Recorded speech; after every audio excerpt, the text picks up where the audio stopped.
We have our work session first. Municipal Campus Visioning Workshop.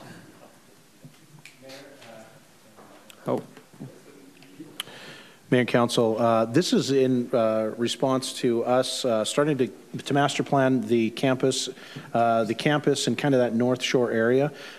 We do have a consultant queued up for us. He unfortunately called yesterday and was unable to make it for tonight.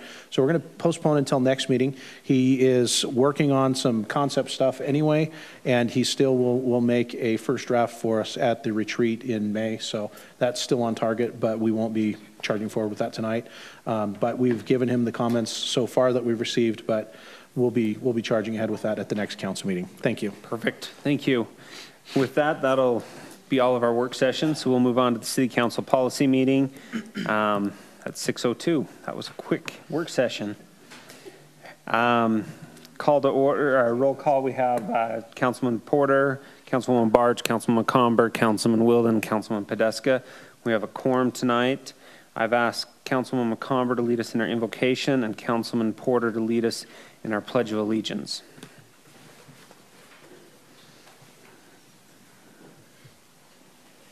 Our dear and gracious Heavenly Father, as we come before Thee at this time, we're grateful for the many blessings that Thou hast given us, particularly at this time, the opportunity to live in such a beautiful place. Heavenly Father, we ask a special blessing this evening that Thy Spirit will be with us, that as we discuss the various projects and activities that are happening here in Saratoga Springs, that we'll be able to think about the ramifications both today and into the future and make decisions that will benefit the residents for many years to come. Heavenly Father, we love Thee and we say these things in the name of Jesus Christ. Amen. Amen. Will the audience please rise and join me in the Pledge of Allegiance? I pledge allegiance to the flag of the United States of America and to the republic for which it stands, one nation under God, indivisible, with liberty and justice for all.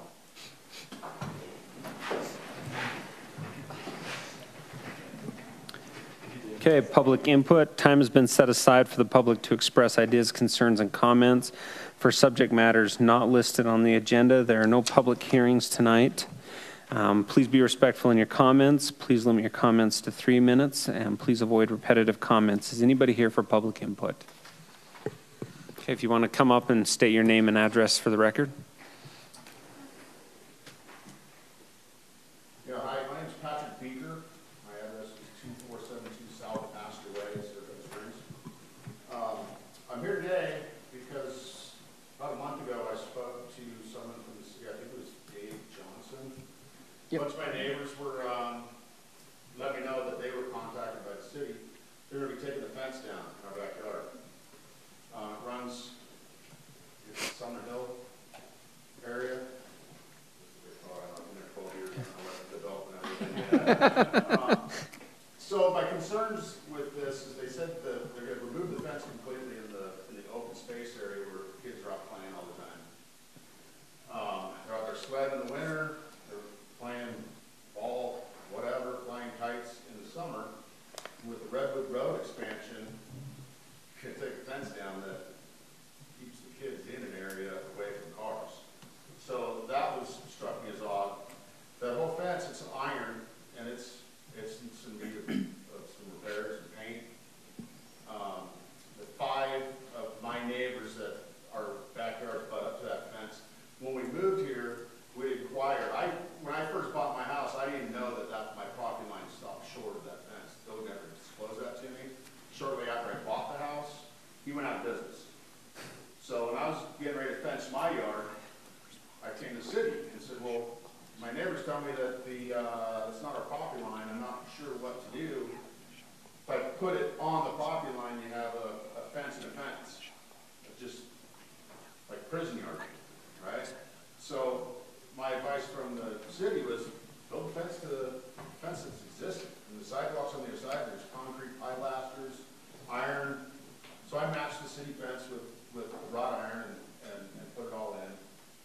I said 12 years, I get word that the city's going to take that fence down and not replace it. I know they replaced all the fence north of us with aluminum, so they don't have the rust issues or anything. Talked to all my neighbors.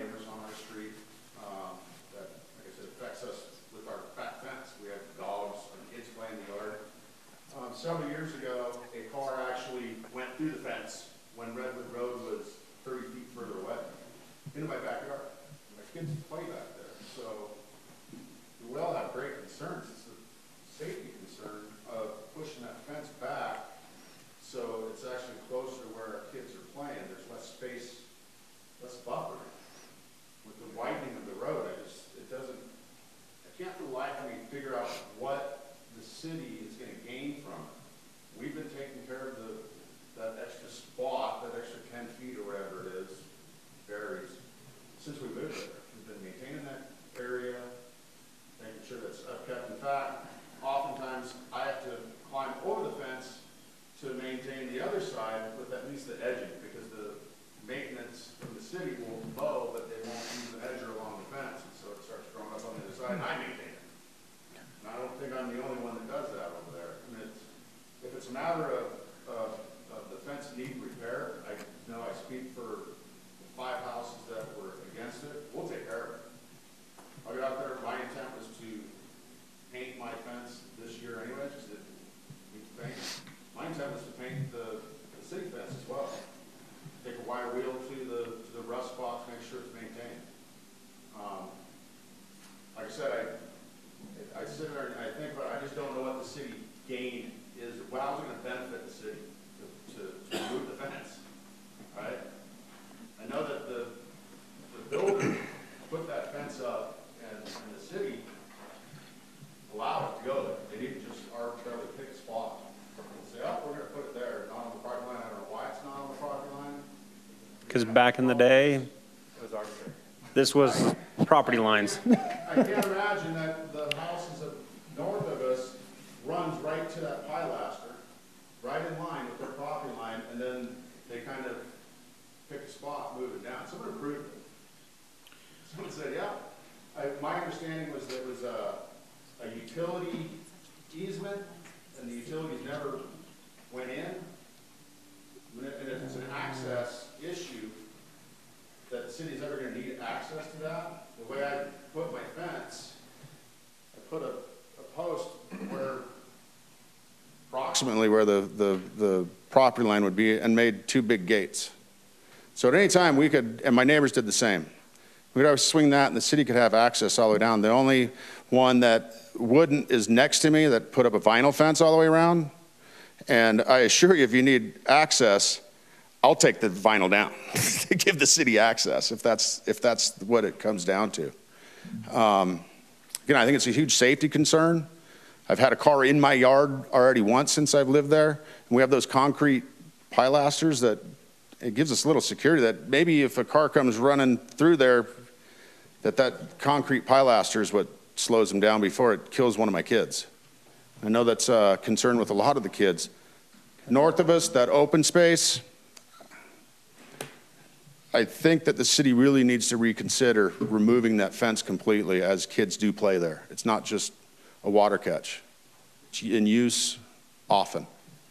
I think it's a big safety concern. I think, and I'd love to further the conversation at some point. Lastly, I know I'm taking a little long here. I haven't heard any solid dates on it.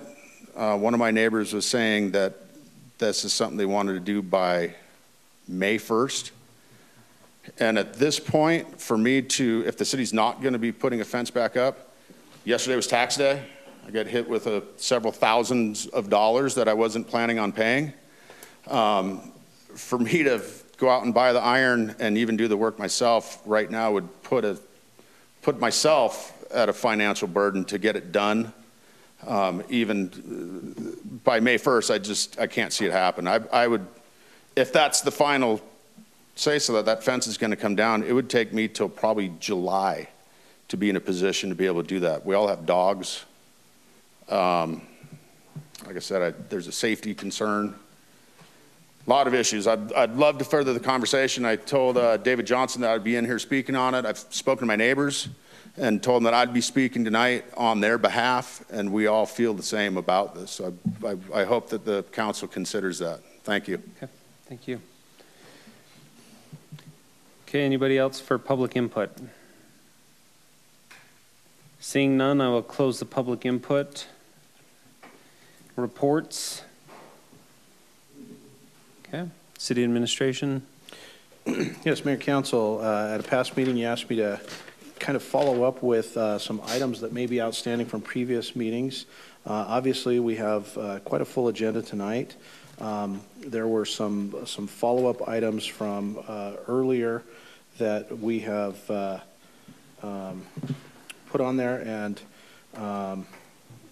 for tonight's meeting, there's a tobacco vape 21 item that you've probably recently seen some communication on that. That's one that we're not quite ready to bring back full force. If any of you have any specific questions on it, please let us know.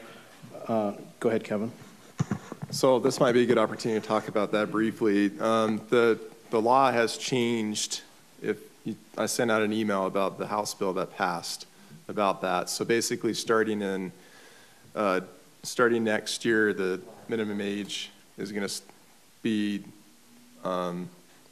changed from 18 to 19, or from 20 and then 21 the following year. So we could at this time take the option of passing a law that restricts that. Some other cities have, or that raises the minimum age for tobacco products for the use and sell. Or we could just wait for that bill to take effect next year. So that's a policy decision for the council, and I'd love to hear from you about what you'd recommend. Councilwoman Barge? Personally, I don't think it makes much sense to enact something right now that is going to be walked back for a year and then put forward again a year or so after that. It doesn't make sense, and the state's going to supersede us. It makes sense just to wait for them to, I think, take care of that from an enforcement issue. I think that makes a lot more sense. And I think just that's one of those things the state needs to take care of anyway, I think. So I think this is a good step for them to take and not have to worry about that. Okay. Councilman Porter? I just would agree with what Councilwoman Barge said. I think that since the state has taken action on it, it doesn't make sense for us to, again, pass a law that it's prohibited and then have it go back to 19 a year later. So I think that their solution is a good one, so I would favor just going with that. So the age is going to be raised July, I'm just looking at the July 1st, 2020 to 20, and then the following year to 21. Right. And speaking with other cities too, just a quick piece of information. A lot of them were going off of last year's version of the bill, which didn't make it automatic, that cities had to opt in to raise the age. And so the cities that I noticed that did pass ordinances raising the age acted before this bill passed this year, and with the presumption that it was going to be something that they'd have to opt into. So anyway, just another piece of information. Councilman McComber? And the third person, if you would, I mean, obviously there's 5 of us. I just think that it's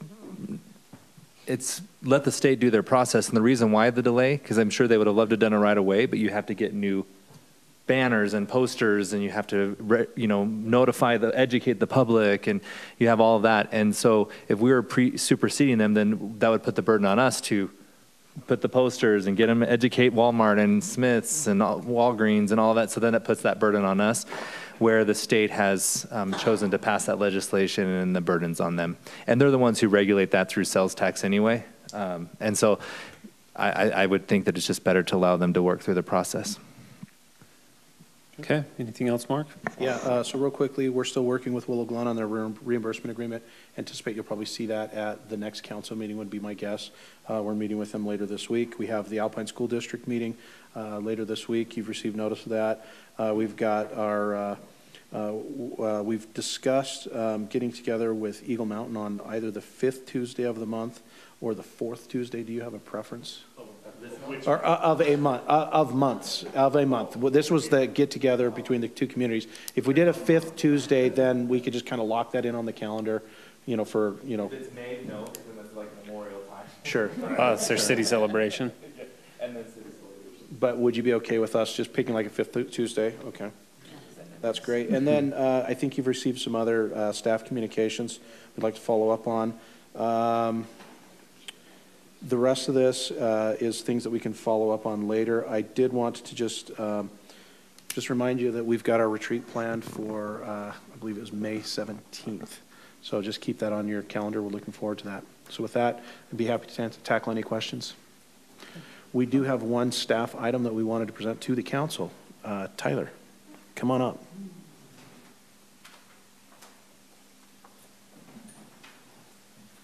Heston could not be here, so Tyler got thrown under the bus. So the recreation department this year for our junior jazz program, there was a couple of awards that we were awarded. We actually won. So the junior jazz do 5 different categories. They do coach of the year, parent of the year, player of the year, official of the year, and director of the year. And our city won 4 of the 5 awards, and including I was chosen as the director of the year. And and lastly, overall, they awarded our city the program of the year for this season. So yeah, that's about it. Oh, no, we're not done with you. Stay right there. Mayor and council. Okay. Councilman McComber? Just congratulations. You guys have done a lot of work to make that possible, and I hear only positive things these last couple of years from parents, and that wasn't always the case. And it really takes a lot of leadership, and then also just training and getting these kids from reffing to helping educate parents. And I think you guys have just done a great job, and I'm glad to see the Jazz organization has recognized you guys for all the hard work. Thank you. Councilwoman Barch? Just in addition to that, numerous times over the last several months, both on the basketball side of things, which my kids don't play, but we still have lots of friends that do, and then all of the other sports that are upcoming, parents are just ecstatic with the way the program is running and super pleased with, they've talked a lot about you specifically, actually, and how well you're doing, and are grateful for your input and your help that you've given them. So thank you very much. Thank you. Councilman Podeska? Yeah, I too wanted to echo that as far as the programming has gone, the amount of accolades and how easy it has been for the parents and the kids with scheduling and everything there. So it's been exciting to see that. And when I saw the email come through about the awards, I was like, yeah, no, we're not just doing this on email. We need you to come up. Sorry. So congratulations, that's fantastic. Thank you. Well earned. Thank you. Appreciate it. Let's not make sure those certificates aren't in their little annex. Let's keep them in the city so people can actually see them. Just replace the mayor's position. Probably an improvement. It won't shine as much. So, You're Mayor, just jealous of my hair. Mayor, if I could, I do think our entire recreation staff, they have done an amazing job. Just top to bottom, we have fantastic volunteers. We have fantastic, refs, coaches, program managers, site coordinators. Heston and his team have just done a magnificent job. And so thank you for all of your support over the years as mayor and council. You've given us the ability and the flexibility to really push these programs forward. And we hope that we can continue to meet the growing demands and the growing hopes and dreams of our community in providing these services. So thank you very much. On that note, I would like to just put one last plug in for the Patriot Park grand opening, which will be this Friday. Yep. And I believe it's 5:45. Yep. 5:45. We're going to have our first pitch and some kickoff, and it will be fantastic. So very much looking forward to that. So, yes, Camp Williams will be playing our first responders. Chief, is this part of your team back here? Some.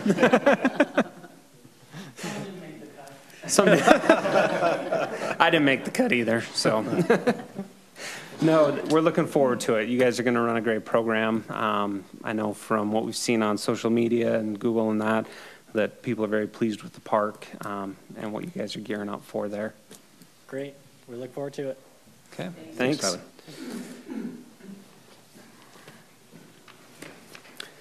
Okay, we will move on to business item 1, the Smith Freeland Annexation and Development Agreement, D.R. Horton applicant.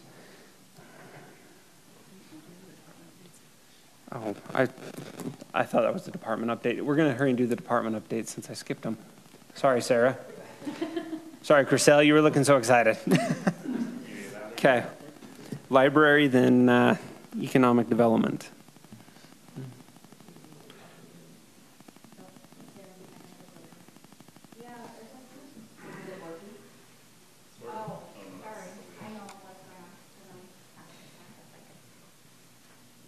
Thank you.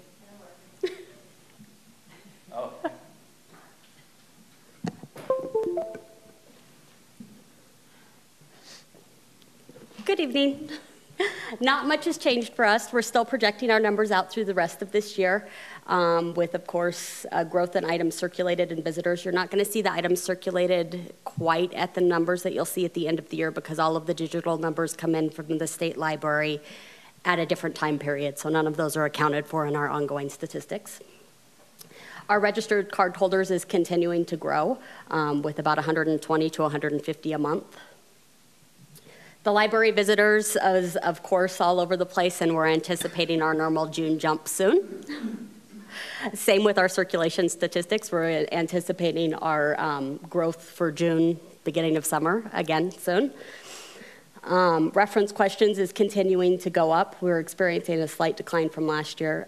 Personally, I think that's partially training, and we're working with the staff on remembering to tally reference questions, because if you're helping someone, you're just they're providing service, you're not necessarily counting every service you provide. Computer usage is continuing to decline slightly. However, Wi-Fi usage has exploded, as you've seen, since we've implemented the tracking mechanisms. And that's had some really positive feedback, and it's a lot less maintenance for staff to be able to just run those reports. Ongoing numbers have not changed. These are the exact same ones that we reported at mid-year and council retreat.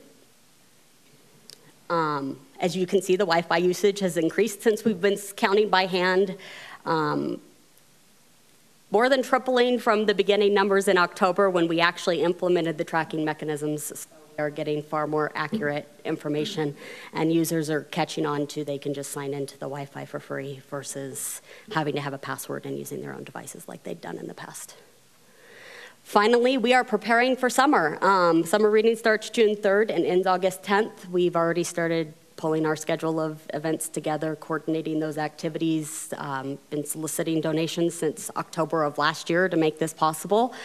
And we have our seasonal position recruitment out that we will have a seasonal help for June, July, and August this year. Any questions? Okay, thank you. Oh. It's not a question. You can go ahead and sit down. Okay. I would just say, no, I don't mean it that way. I mean, make yourself comfortable. I wanted to point out, like, I'm always amazed at what you as the library director is able to accomplish with the resources you're given. Like, if you were to, like, turn, books and those type of numbers into a revenue figure, I bet you'd have one of the highest efficiencies in the state. So I just really thank you for all you do. It's amazing what you're able to do with the space, the resources, staffing, everything. So. We gave recreation a lot of accolades, but our library and special events, which you're about to hear about, and economic development, they all do amazing jobs. And it's tonight's kind of the celebrations, right? Libraries, we get a lot of people that use our services there. We've got special events, and especially now as we're coming into kind of the party time of the year, we get to celebrate that and our recreation programs. But tonight, I think you've got 3 amazing programs that are really doing an amazing job of providing services to the community. Councilman McComber. Real quick on the library, when you closed for the remodel, I actually think you should actually not include that in your data. Your line should stop, and then it goes on, and then you can have a note that says library was closed, because it's going to it does skew your numbers. And so there was an event, you weren't even open. And so that'd be my personal, from a statistical, it's more real, because when you see that, the first thing everyone does is, and this is a public record, right? And so the first thing everyone says, well, why was there such a decrease right there? And it was for a real reason. So I'd hate for your numbers to get skewed. So that's just a recommendation. You just drop the line and then start it again, and then you can put a note, say NA or closed.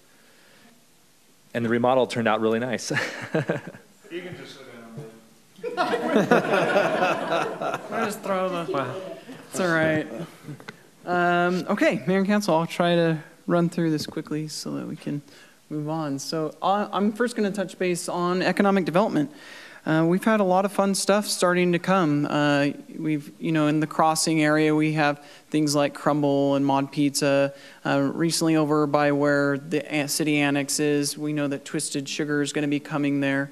We've had lots of little kind of retail things coming into town. We're hoping, in the coming months, we'll have some hopefully bigger and grander announcements as things start moving forward. This is just a list of some of the different. David, really quick, Councilwoman Barch has a question. What's Champion Sports? None of us have heard of that.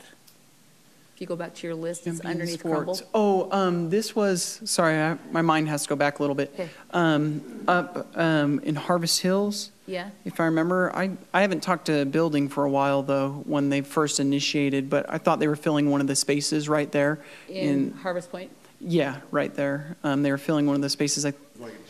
Yeah, that was my understanding. Let me circle back. As yet to be built then? No, they're filling one of the empty spaces there.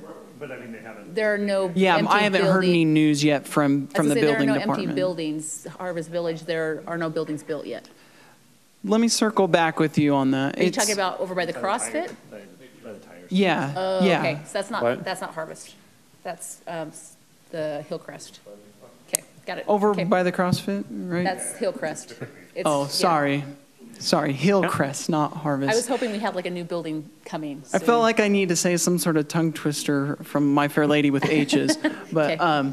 No worries. So, Okay. before you go on, if it is a gym, I want it on public record that the city council would support as big of a building as they would ever want to build. okay, Because so, people, if it's not 10 million square foot, we're going to get blamed for So it. let me piggyback on that comment. So you've seen on Facebook and lots of people talk about Vasa Small. Okay, I They called want 20,000 square foot, it's done.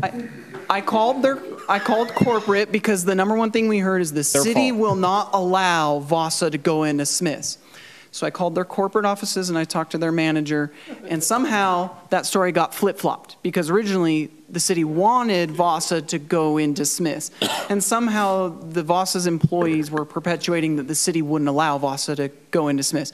And so I got that corrected, and they've trained their employees, and I haven't heard anything since.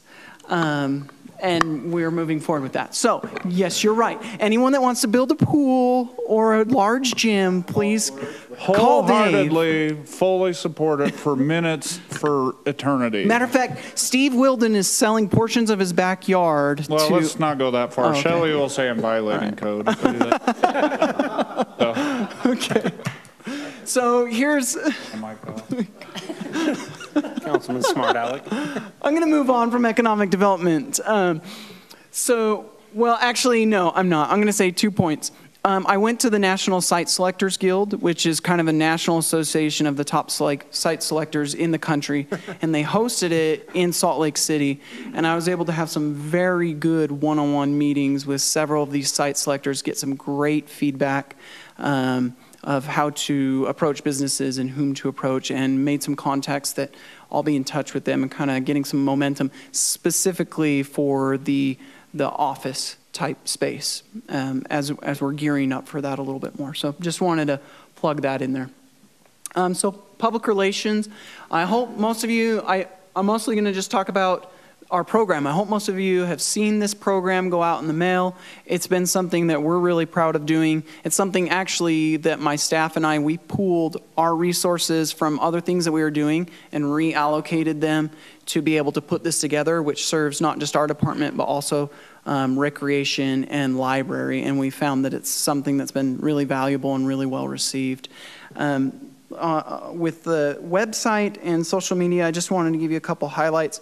Some of the top social media and website engagements have been revolving around the Parks and Trails Master Plan. And on Facebook, that was the number one thing. The number two thing was the suicide prevention app that we've discussed, which was really well received.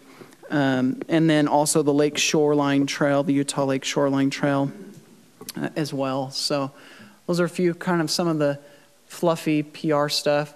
You remember when this water line broke on the south end of town? Yes. Yeah, that was fun, right? Basically, there were 3 different neighborhoods who had sections with water out. By keeping regular posts about what was going on, people were actually really complimentary. And I made it a point to compliment our staff through our social media, and that other people picked up on about our staff worked hard all day long, nonstop, to get you water in time for dinner, which actually included my own home. So I'm sure other people, who were affected as well. So just congratulations to our public works. Is that what it is? Yeah, I just leverage that power, exactly. Actually, they informed me that's just because I have bad water pressure in my house. So, and then last but not least is our civic events. I've told you before, my staff is amazing, and I'll highlight the staff on the next slide. But one thing we've done is this year is the first year that we fully implemented a sponsorship plan. And we've already seen night and day difference in the amount of sponsorships we're getting. Now, in my past experience with sponsorships, initially the first year, 2 years, you start gaining momentum. But then after the 3rd or 4th year, it really starts to come in because businesses see the value of those sponsorships, and we really try to give that value with our events. And I just can't highlight enough, kind of similar to recreation and library, the things that my event staff, and I say my event staff, not me, the things that they are able to accomplish with 3 part-time staff members, 25 hours, 10 hours, and 5 hours, is incredible. The things that they do is just awesome between Splash, the week-long event, summer celebration, concert series, and all these things. So just can't give enough praise to them. So anyways, okay. Thank you. Thank you. Oh, Councilman Porter. I know you're busy with getting the park ramped up, the party and everything like that. So I know this is back burner stuff, but are we progressing on doing we had talked about doing advertisements on the outfield fences for local businesses that they could buy some space. Is that, did that go away with the overall sponsorship? No, that didn't go away. We've talked about that, but kind of similar to what you just said. We've been so focused on securing everything for the Pepsi sponsorship, getting all the grand opening stuff, and so as well you should. And what we'll do is we need to, and this may not happen till next season, is we need to put together similar for our events a sponsorship packet, and we'll work with recreation on how that should be presented and everything. But it is something we've already been talking about and looking into. Okay. So excellent. Thank you. Okay, perfect. Well, Chriselle, now we're on to the Smith-Freeland annexation. Sarah? The last item, though. Okay. I've been trying to do a sponsorship, so if somebody could call me, I'd appreciate it. Oh, David. That was awesome.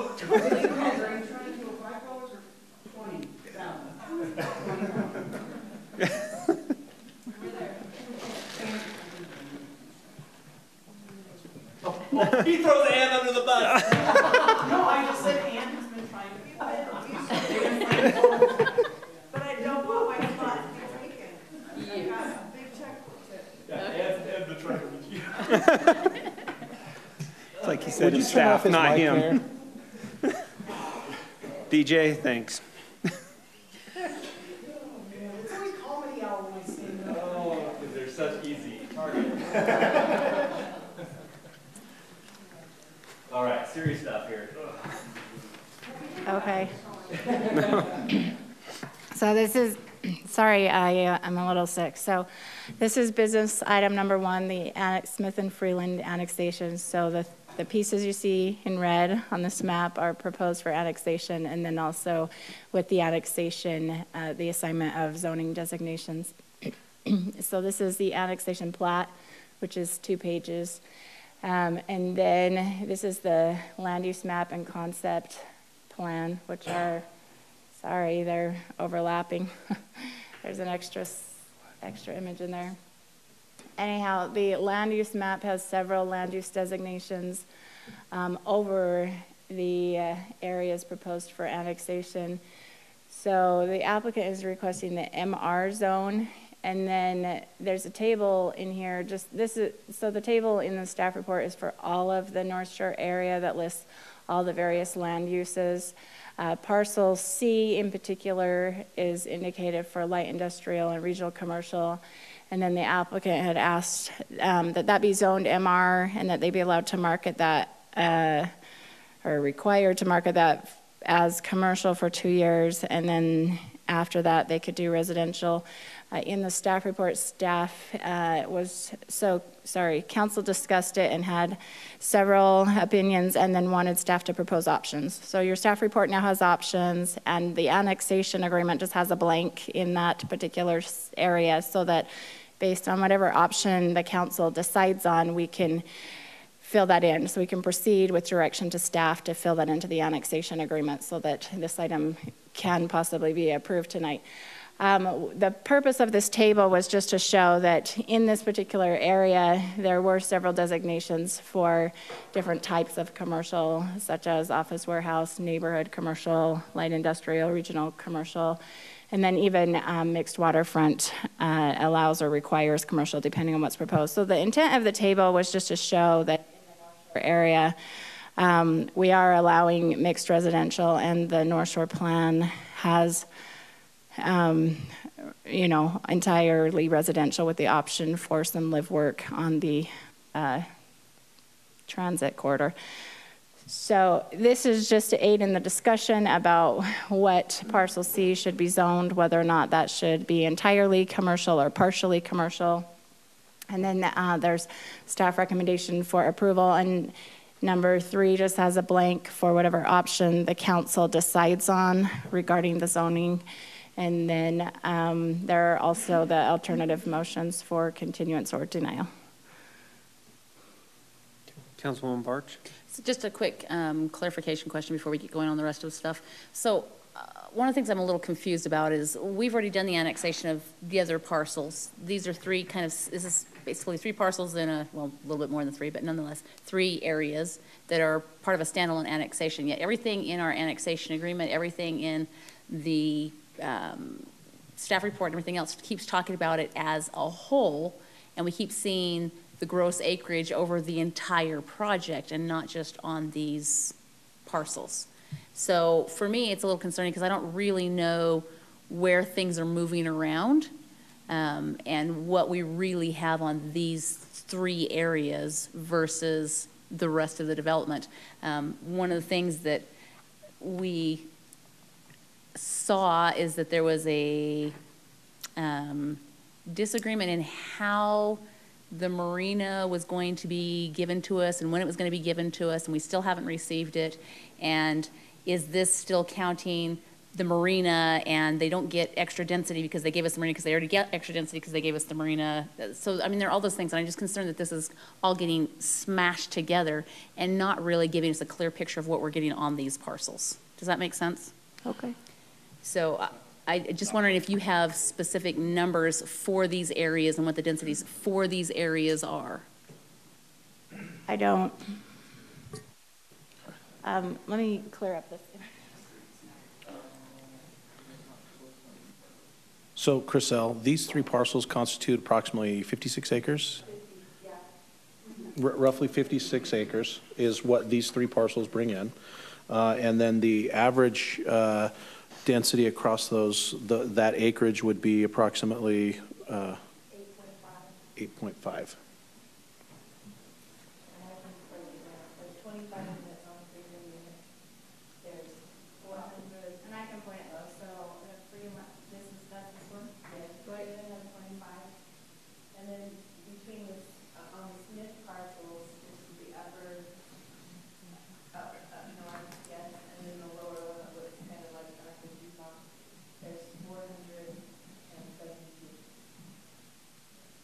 And the one on the north parcel, you're counting the underlaying? That includes 195 that could be on lot 3. Sorry. How many, I heard you wrong because you said 492, and I was thinking, I was still looking at backwards Utah, and I was like, how did you fit 492 on there? So how many are on backwards Utah, or you're counting for all? Know, off the top, I only know these because I just barely got done running some numbers, but combined on the Smith parcels, Okay. there's 472. 472, yeah, okay. Right. And that includes the 195 that may or may not end up there with the commercial designation. Mayor? Yes, Councilman Wilden. Can we go back to that slide where it shows the different acreage? I actually don't understand that slide. I understand the numbers and the categories, but how does this relate to the current annexation? So we're talking about 21 acres in light industrial. Is that just that whole north area of the city, or is that part of the proposed development? That table coordinates with this land use map. So all of the property within the North Shore area, we calculated the acres of each of these categories that's on the land use map. So it's under the whole development. Yeah, so what we were trying to do was basically show the general plan and compare what's coming in relative to the general plan in that area. Okay, but if I look at, so the light industrial, it says 21 up there. That, the general plan included 21 acres on this Just on parcel. the proposed. On the whole project area, in the whole project area. Those 21 acres would be this gray area here. So within the project boundary, the general plan shows this 21 acres here in the light industrial. But And that's part of this annexation. That is part of this. Not everything in that chart is part of this annexation. So Some that of it is northern part piece of is the previous- 34 acres-ish approximately. okay, that's where it was throwing me off, because I don't remember under the prior annexation, the property we've already annexed in or whatnot. Right. Like all those other designations, and that's where I was getting a little bit lost. So we're saying this north part of the city, this section of the city, that's everything that's in there. Some of it's part of the North Shore proposed development, some isn't. Yeah, so again, what we wanted to do, there was so much discussion at our last council meeting relative to the what are we going to do with the kind of the commercial as well as the overall dense development. We wanted to take a step back and say, okay, this was the general plan, and it includes the entire project area, all the parcels that have been there. You're correct, there is this smaller subset annexation, and what we were trying to do was show those side by side from a general plan on the one side, and then their proposed plan for this particular area. Really, the big question. Really, the big question is kind of that northern corner, right? And that was the commercial conversation, and what do we do with it, and how do we resolve that issue? So if we could go, thank you, Mark, that helps quite a bit. If you could go back one more slide.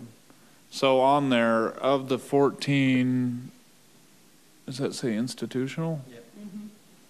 It means something different to me. Anyway, where the proposal is being requested 14 of, what zone is institutional? That's our That's city stuff. City buildings, Oh, schools. duh, okay. Yeah, that's Public Works. Oh, that's because of the swap thing, okay.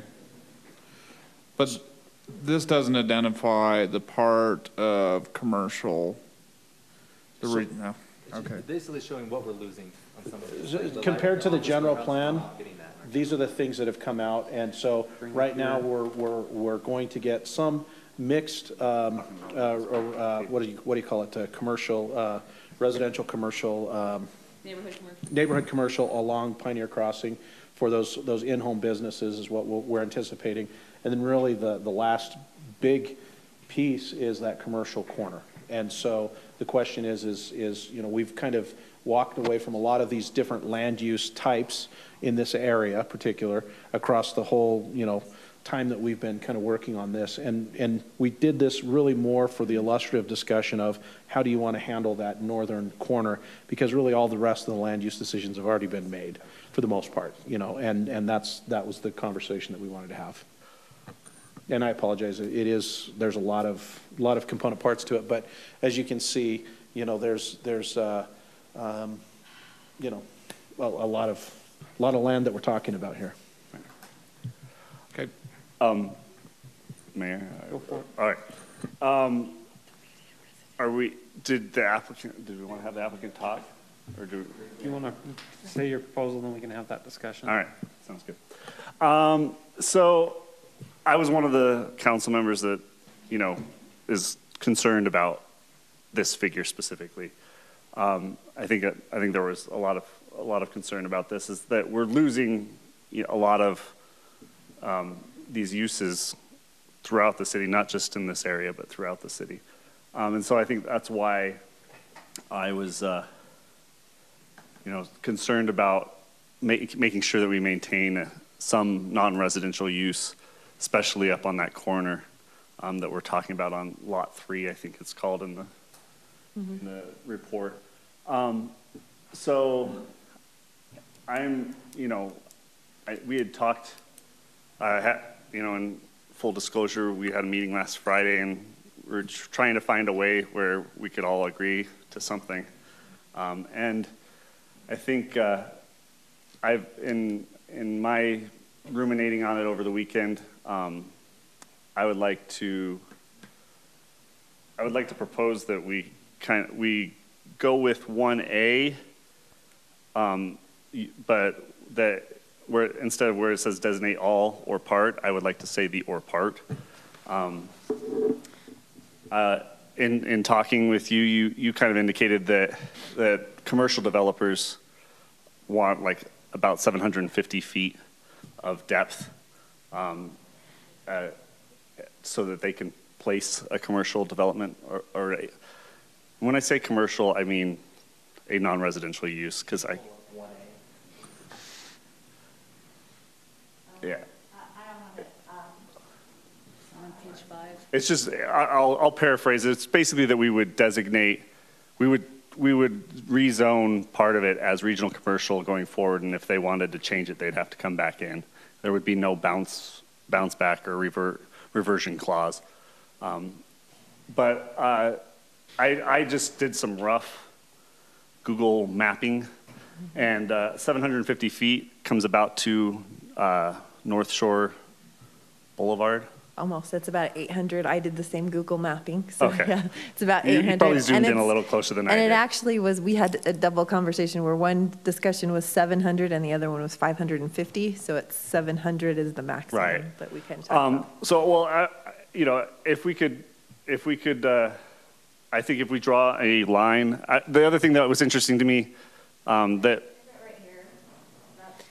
no, I'm talking going the other direction, north and south. So if you're on the concept plan, it's the spine road that runs north-south. Yeah, that one right there, about there. In our conversation, the interesting thing that you talk to the commercial developers more than I do on a regular basis, and especially on this project. And it was interesting to me that they would rather have that frontage going further south along Saratoga Road necessarily than having it off Pioneer Crossing. I guess there's some access issues coming with UDOT modifying that intersection. So I would propose that we draw a line, 750 feet off of Saratoga Road going north-south. That's all regional commercial or whatever commercial zone you would like. And then we let the rest of it go to the mixed residential zone. And that would allow for future growth if the Jorgensen or I believe it's the Dahl, Johansson and the Dahl and the Dahl property, when they come in, the commercial can grow up to that corner, however that works out with UDOT's growth. For the Johansson property, just to briefly mention that actually we have a development agreement with that. Where and it will revert to regional commercial eventually. Right, yeah. So that's consistent with that property. So Councilman Porter, are you then saying all the rest, then they can do housing right away? Yeah. And just do that as that gives them certainty, that gives us certainty. And then automatically they can start building the house. They don't have to wait 2 years or whatever. Right. Okay. Just curious. I just wanted to make sure. And I mean, the discussion, we had last time was how much land do we need to preserve? And looking at the second chart, I don't know if you have the second chart with the various commercial projects. Okay. I'm looking at it. The ones, you've got Ridley's and Ace Hardware and Eagle Mountain. You've got the old Smith's building and that attached shopping center. And you got the Fat Cats that are all about the size of a parcel that this would create. Those are really what we're going to get in this area. We're not going to get a Lowe's. We're not going to get a Target off of this access. So, you're looking at a grocery store or, a TJ Maxx or something like that. And so I think that if we cut it about where that line is, that gives about 15 acres, which is right in line with these other developments. And I think that's, making sure that it's right size, because we also don't want to, and if you get a buyer And they're like, we only want, 630 feet or whatever. Once they decide what size parcel, then we can figure out what to do with the, because we don't want dead, useless space either. So, but that's the direction I would like to see us go, I guess. And so I'll leave it there. Do you have anything you want to add before we get the council? I'm happy to answer any questions. I agree. The conversation that I had with Mr. Porter last night was in regards to the commercial meetings that we've had. Even though we're not obligated to do anything yet, we are actively listing and searching. We've been meeting with several commercial developers. And as I've looked at this, the consensus is that 22 acres is just more than they could actually use. There may be a lucky shot that comes in, and I'm sure you guys, if we get that lucky shot, would be elated, and so would we. But in looking at the spacing between Walmarts and Costco's and Smith's, the radiuses that they use for services and the demographic for population doesn't allow for some kind of a big box to land here. We have been talking to several people that think that they could get a smaller user grocery store to land here with their ancillary uses. But even then, it would probably be in that 7. So there's 2 sizes of box that they'd be looking at. 700 feet gives them the bigger box, which would be about 45,000 square feet. 550 gives them something that is 30,000 square feet, which is more likely to happen. And so that equates to about 12 acres of land, but that also includes the Dahl and the Johansson piece. So that's why it makes more sense to draw a line at some distance and call the frontage on Saratoga Road the commercial designation. We'd still like to see it zoned MR and let it have the reverter, or zone it, commercial with the reverter so that we can eliminate a step. But that would be up to your guys' discretions, and we're happy to answer any questions. Mayor and council, one of the things that I want to kind of circle back to, one thing that you set as a goal for us as an organization at the retreat was job creation. And so we keep using regional commercial. That's our highest economic value property that you could put on it. We as a city have expressed a desire for, flex space, for offices, for job creation. It doesn't, regional commercial is the designation, but we're interested in creating jobs as you've directed us to do. And so we keep using that synonymous with this particular location. I don't think that is the only box that we're looking at. We just heard some conversation about, large box stores.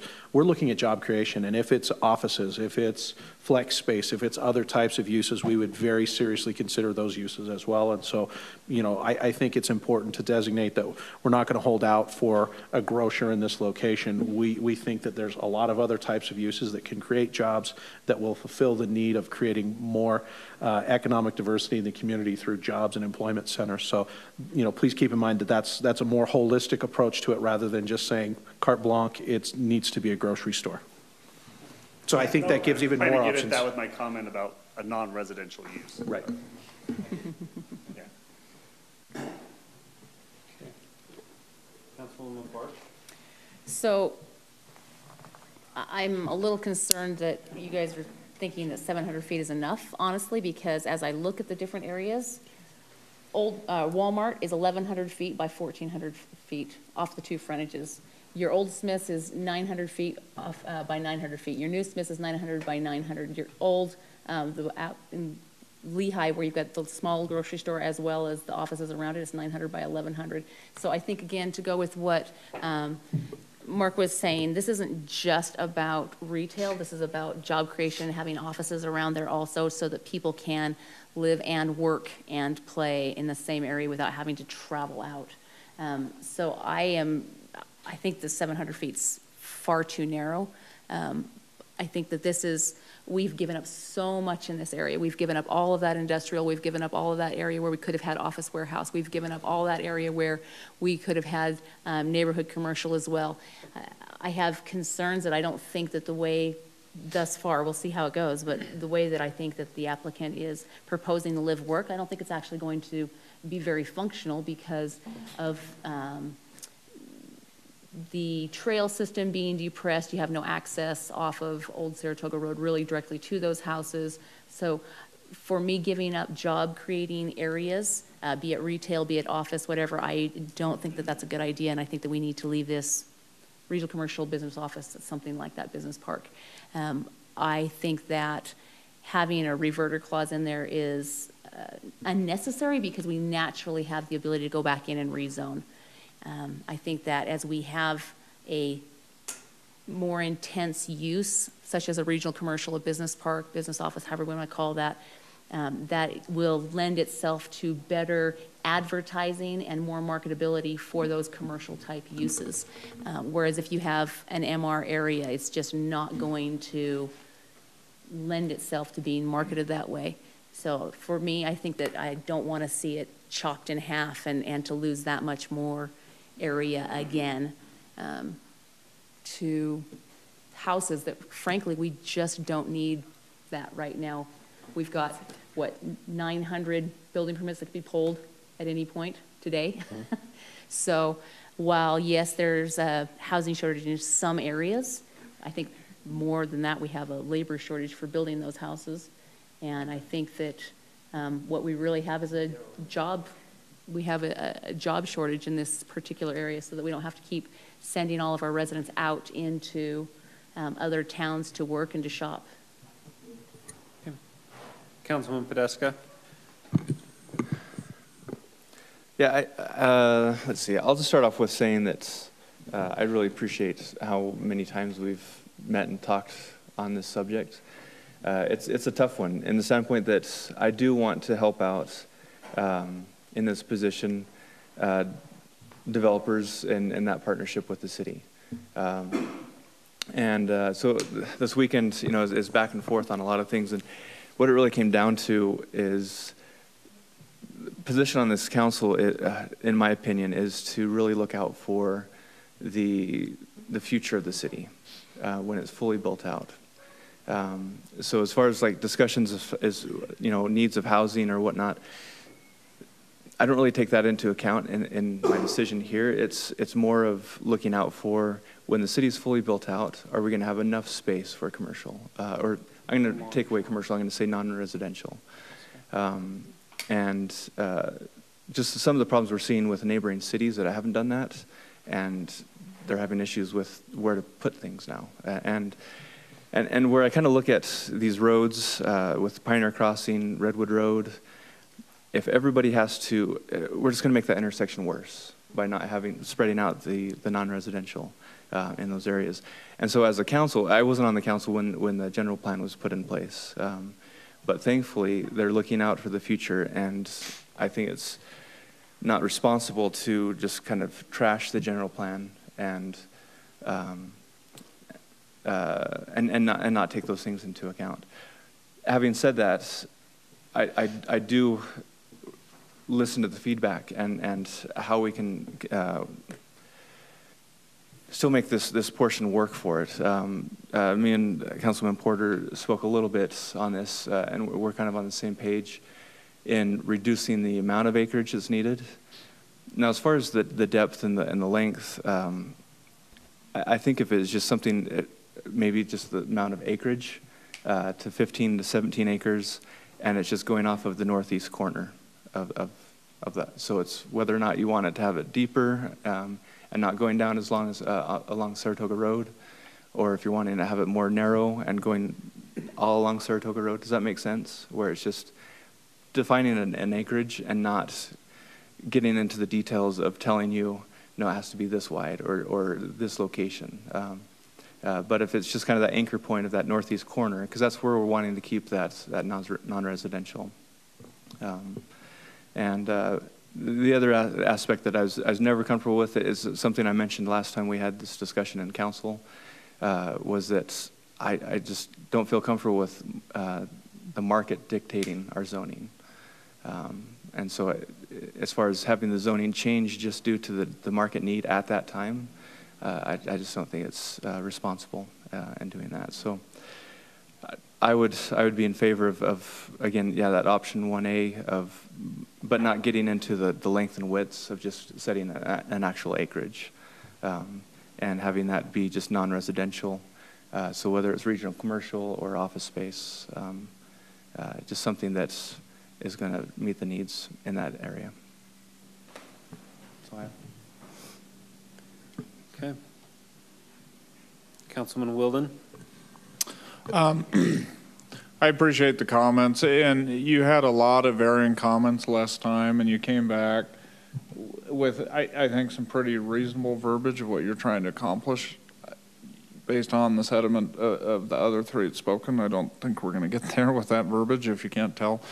But my thought is, you know, that being said, so people can read the prior minutes if they want to see my comments, but to help move forward, I'm comfortable with the approach of what Councilman Porter's suggesting, but instead of allowing houses in the portion that's getting lopped off, is making that MR with a 2-year reversion clause like we were talking about on that specific piece. So some of it's residential, or sorry, commercial, the acreage or whatever. With the 2-year to be MR after 2 years then? No, that piece, commercial, like Councilman Porter and Podesta would like to see, but then the residual that we're slicing off instead of houses right now, having that is MR with a 2-year reversion clause, so that if you are able to market a larger piece, you have the flexibility to do that larger piece in commercial, and you do at least get that reversion clause on some of them, some of it. And then I do really appreciate the verbiage that you were attempting to put in there to, I don't remember the specific things, but work with our economic director and have a lot of visibility into there. But to move things forward, I think that's a good option. It's a slight modification to what Councilman Porter was stating, but it does initially, at least for almost 3 years, right? Because it takes a year to get everything recorded and whatnot. Gives the whole property, and then whatever percentage you were suggesting then could revert to MR after that. Or not MR, but residential. Okay, Councilman McComber? So I know that you're pulling it up, the actual, so that this might be good. I wanted to use that one you had on the PowerPoint, but maybe we'll be able to get it here too.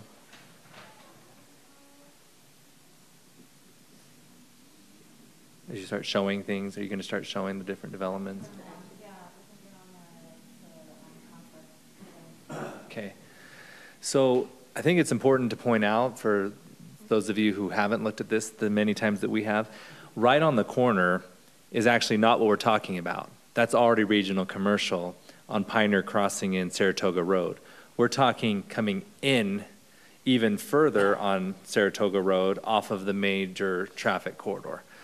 And so when I'm looking at it, I start looking at saying, okay, feasibility of this in my lifetime being commercial. So I get, don't zone to the current market, but I'm thinking my entire lifetime, I just don't know if, when we have everything that we have in Saratoga Springs already, where it's on Redwood Road and it's got infrastructure and we've got hospitals coming, and that's where you're going to come. If you are a box of any size, you're going to come there. I'm sorry, TJ Maxx isn't going to go here. That would be the worst business model.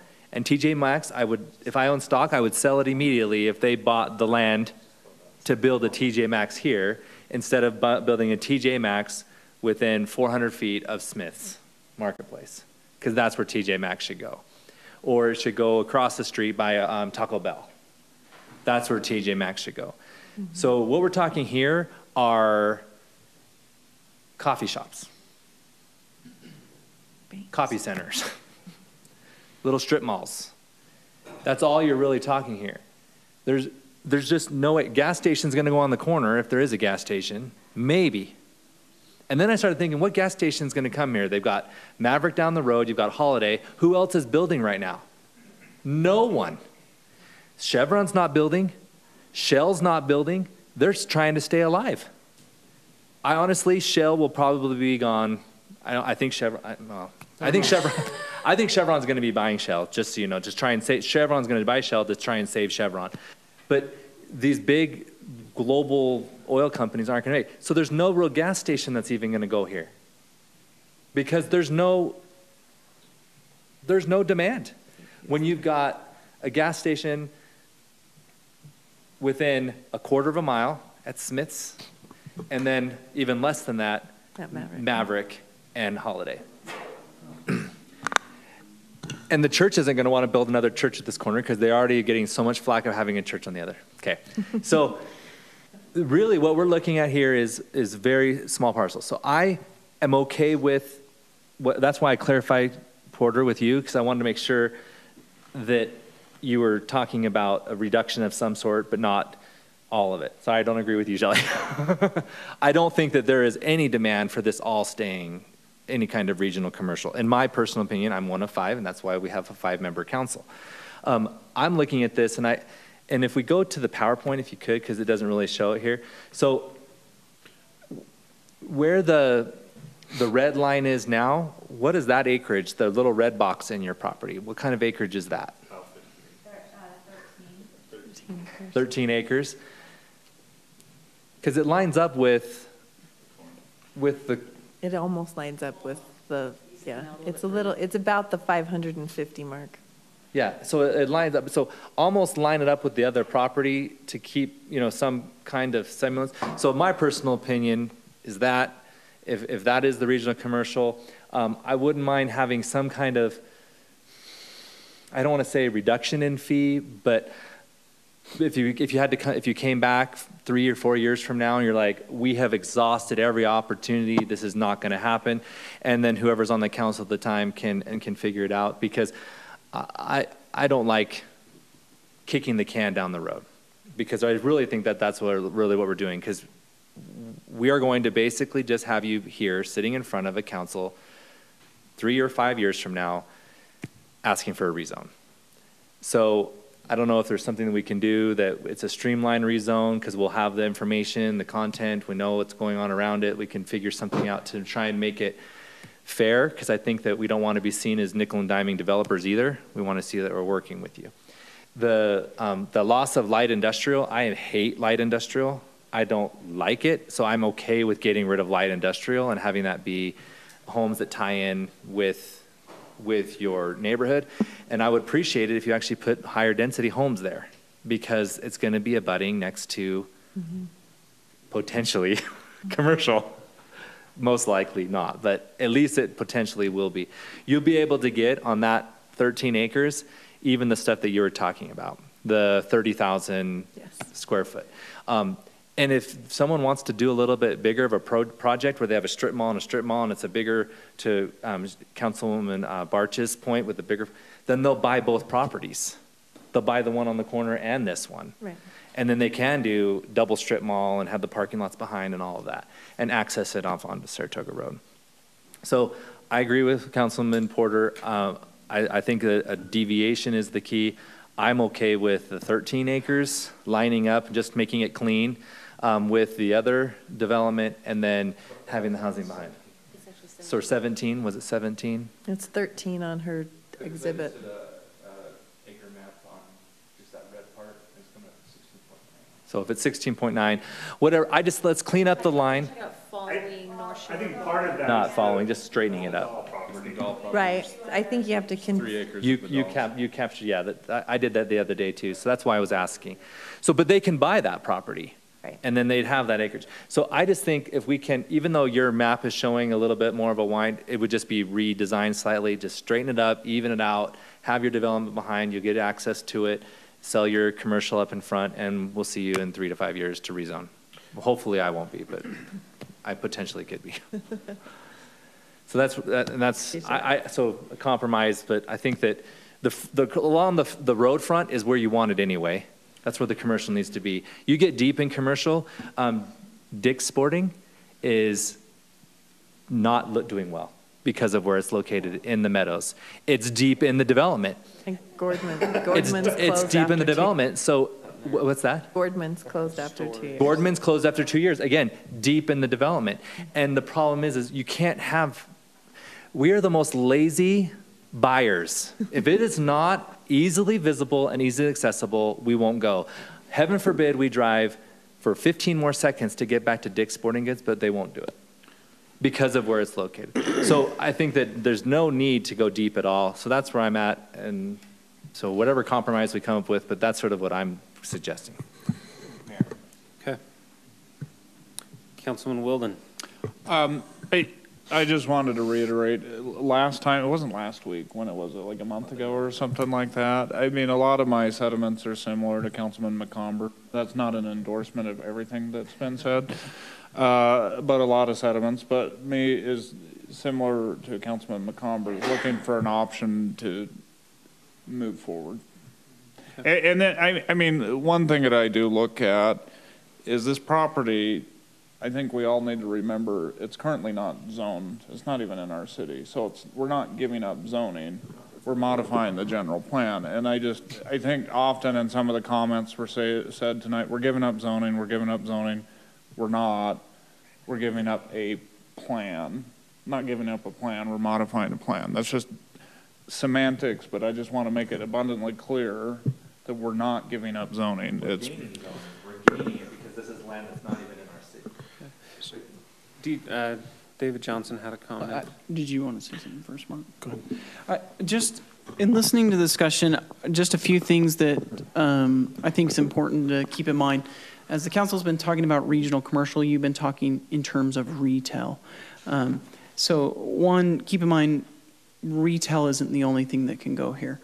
Office space, and I've been getting a lot of momentum talking to brokers and developers who are interested. So, for example, in Lehigh on the border of 23rd and Crossroads or Lehigh, Maine, you'll see a new 3-story office building going there. Things like that can very easily go in this space, and I'm talking to brokers and developers who are very interested in building that kind of stuff. Secondarily, the projects or the contacts that I've sent Crissell so far have only been grocers. And so while it is true for these small grocers, they don't need that much space, it is not true that this space cannot be utilized for a small grocer for several different office spaces that are 2 to 3 stories. So I would just caution you to just be thoughtful in the fact that we're not just talking about retail that this space can be used for. I'm not saying for or against one way or the other, but I definitely have some confidence that we can move this through. And it's only been a couple months since I've passed these 2 different projects on. There's more that I can continue to pass on. I don't feel in any way we've exhausted our resources to try and make this regional commercial area function. So, Mark. So again, I really appreciate D.R. Horton and the Smith family. This is a great opportunity for us. It's something that we are very excited to have. Overall, the project, I think, is going to be immensely successful. I've asked Sarah to kind of zoom in on this area. So I've kind of heard kind of an array of thoughts and things like that. If and when you're ready, if you would just kind of help give us very clear direction on what you want and how you want that to look from a zoning standpoint, so that as we move forward, we've got a very clear picture of what your expectations are. Again, we've got 6 opinions up here, and we just want to make sure that we understand as clearly as possible what exactly you're going for. Okay. Councilman McComber. So regional commercial, to Council Member Barch's point, I'm saying everything that is in red on their property would stay in that regional commercial. The gray is where I think you would want it to stay light industrial forever. I'm saying, but it's light industrial. Its land use map is light industrial, so we're actually going against our land use map then. So you're going against what was, I mean, but that's what I'm saying is like, so really we're talking about, I'm talking about this, the light industrial area. I liked Council Wilden's point where maybe we do allow that with a 2-year revert back, because I don't think you're going to be here in 2 years, but if that's something that would be okay for you guys, that it would revert to the residential or whatever, building the houses after 2 years versus having it be available for you to have a business park. But even again, the business park is they're gonna be closer, and then they'll want to put homes in behind their business park, typically is what you're seeing being built. And so I would say clean up the line, have what's regional commercial, stay regional commercial, and then the other part, whether you guys, with the 2-year reversion, whatever.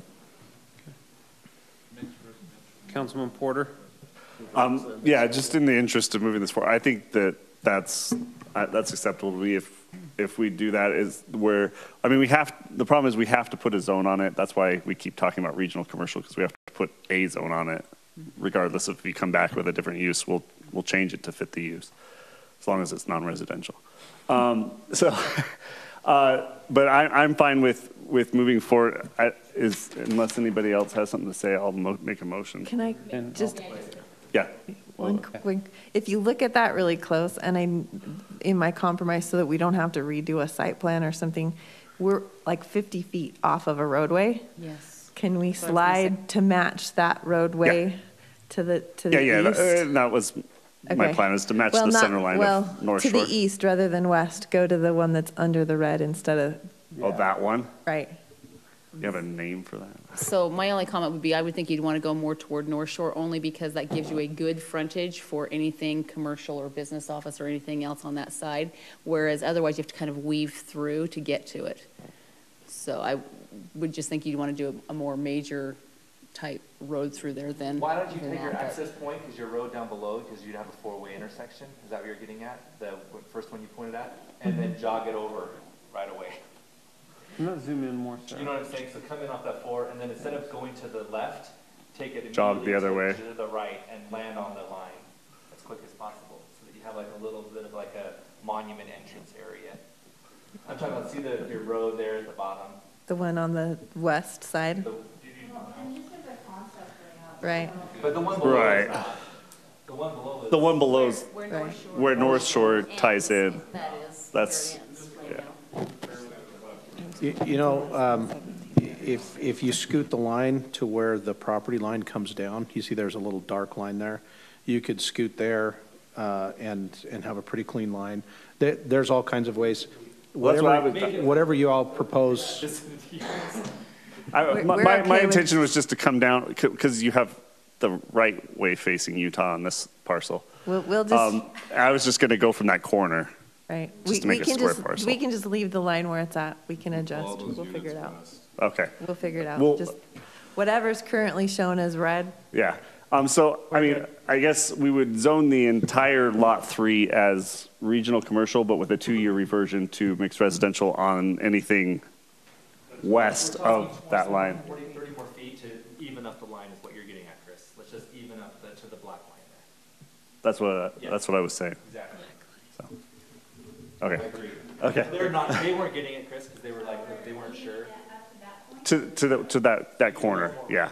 So that whole, yeah. The back of that property line. Just where wherever that corner is, all the way to Saratoga Road.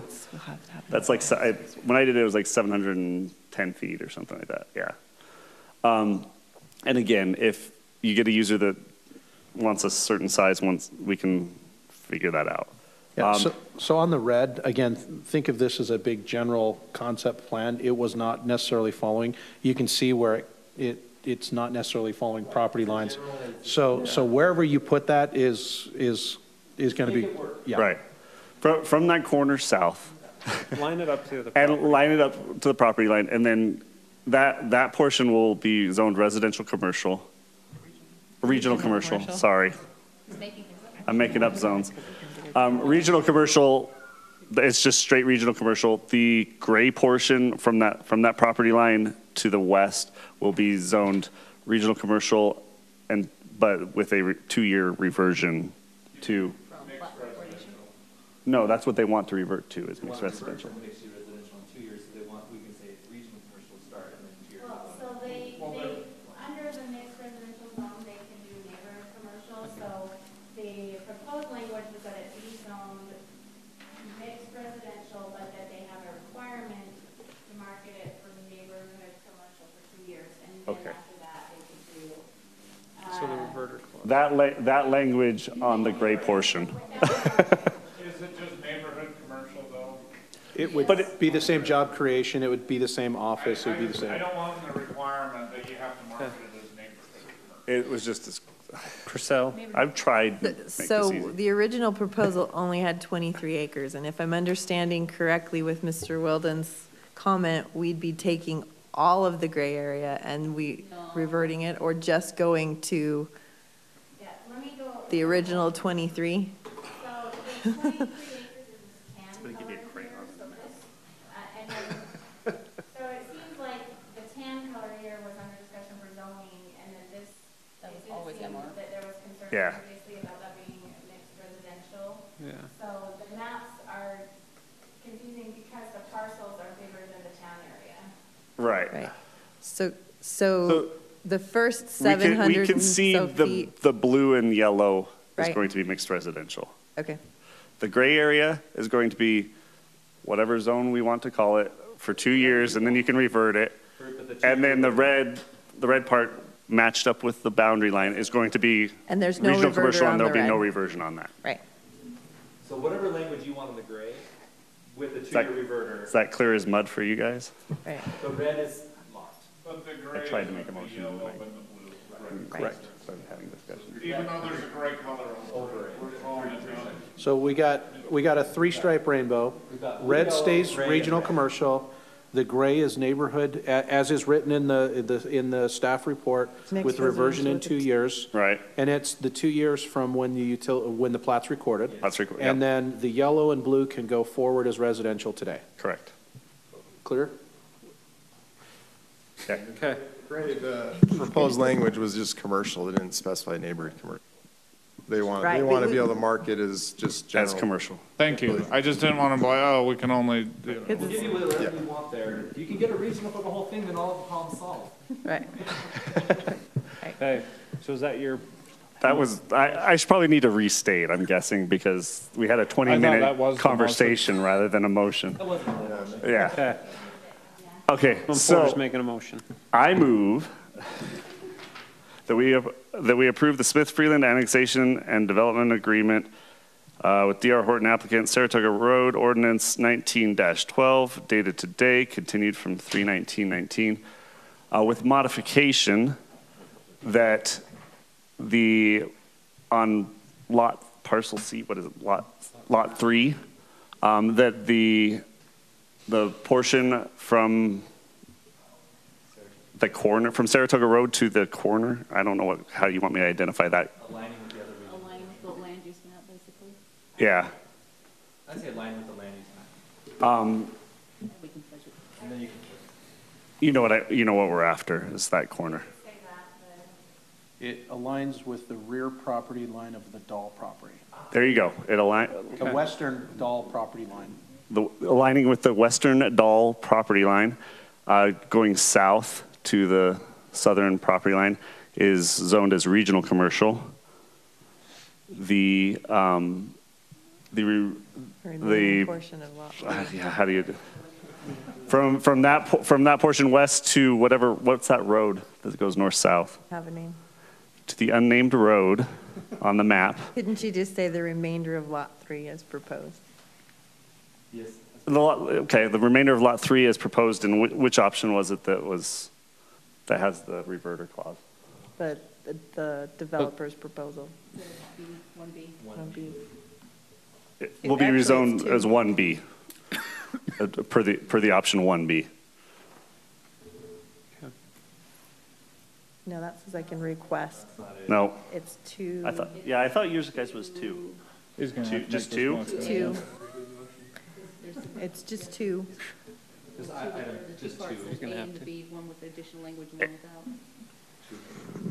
So basically, if you want all the language. 2A, sure.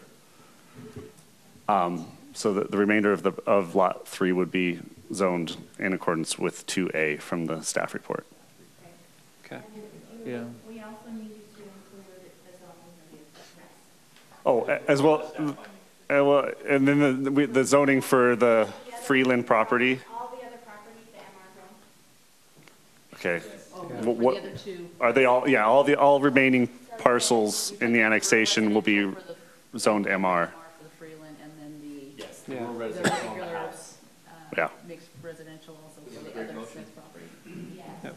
We got some duct tape and baling wire on this motion. Yeah. And public, We have a team motion. This to be MR. yes. We- According to 2B, and then the Freeland property is, Well, 2B handles this, yeah, and then we have this, no, that's, which is not part of the. Because that doesn't have a reverter on it, it Oh. is what it is. It's just mixed well, I was trying to describe that, and you guys said just the remainder of the property. Yeah, well, so. the Remainder of lot Because that's 3. also part of the Smith So it's property. remainder of lot 3 that's going to be the reverter. Ah, is the border okay, of lot 3. okay. Then, That's why. did you put in to the remainder of lot 3? So the remainder of lot Okay. 3 as 2A. And then the remainder of the northern Smith parcel is MR. Along with all other parcels. And then we need the zoning for these two, so. Lot B, that's parcel B, One's rural residential. Right. will be zoned rural residential and mixed residential in accordance with the plan presented. And parcel A will be zoned mixed residential in accordance with the plan as presented. Okay.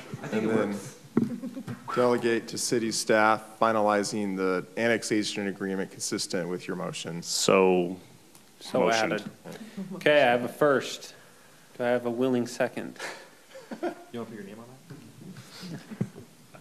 If staff can read that back to us, I will second it. It doesn't have to be word for word. I just, want to make sure that we changed some stuff. so that everyone's on the same page. Lot 3, parcel C from Saratoga Road, aligned with land use map. Nope. And the western Dahl property, sorry, I need to delete that part. The western Dahl property line going south to the southern property line, zoned regional commercial, and remainder of lot 3 as proposed for option 2A. And, rural residential and mixed residential on the other two. Don't forget the rest of the. And the rest of- MR on the rest of the northern Smith parcel. Yeah.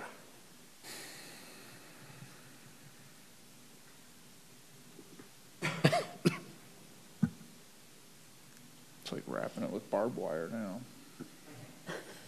So, remainder of lot 3 is proposed for option 2A and mixed residential I'm not- for the rest of the Smith parcel. The northern Smith parcel. Northern, because there's 2 Smith parcels. And then don't forget the annexation agreement. And Deal yes, with I've done delegation that to city again. staff. Okay. And delegate to city staff the annexation agreement. Okay. Do we have a second? Well, yeah, second. Okay, I have a first from Councilman Porter, a second from Councilman Wilden. Any further discussion on the motion? Podeska? Aye. Wilden? Aye. McComber? Aye. Barch? Nay, because of the revision clause. Porter? Aye. Okay, motion carries 4-1. We'll see you in 3 years. I hope to prove you wrong. I hope you can prove me wrong We'll see her in too. 1 minute while we do the rest of it. Yeah. Okay, Close your eyes. let's hopefully, And I'll go. we're going to do item 2 and 3 at the same time. Hopefully, they can move quicker.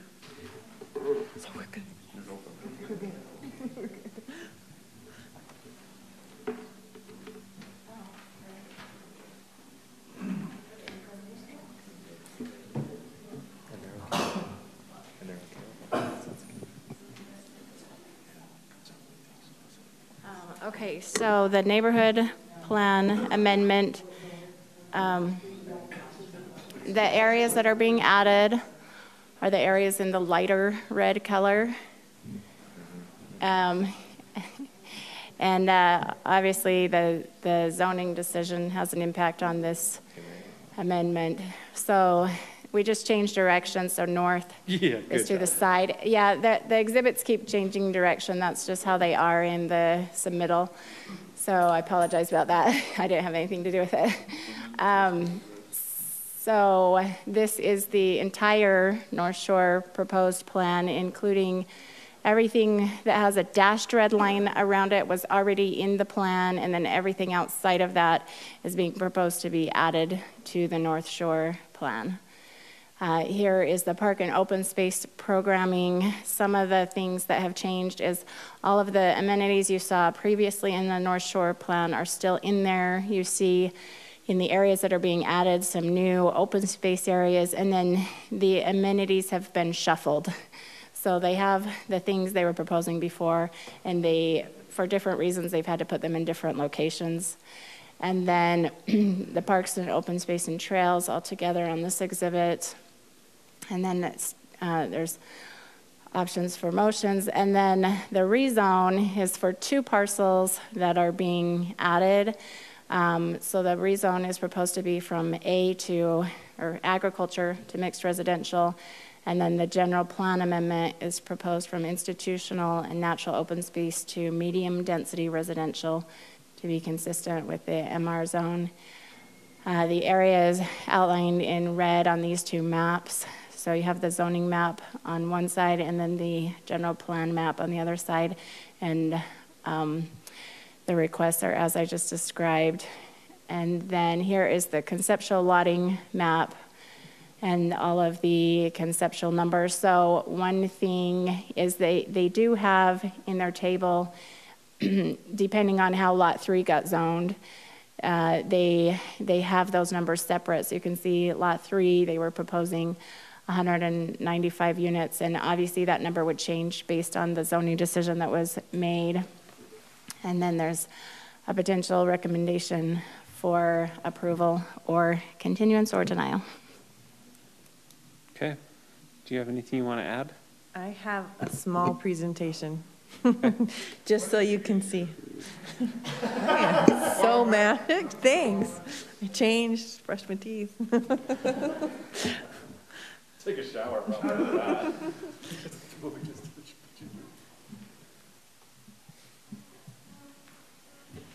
Okay, so we've talked about the mega plan before. You've seen it in Sarah's presentation, and I appreciate Sarah. She picked this up. The mega edition, I love that. Yes, you like it? It was Shark Week when we were doing this, so.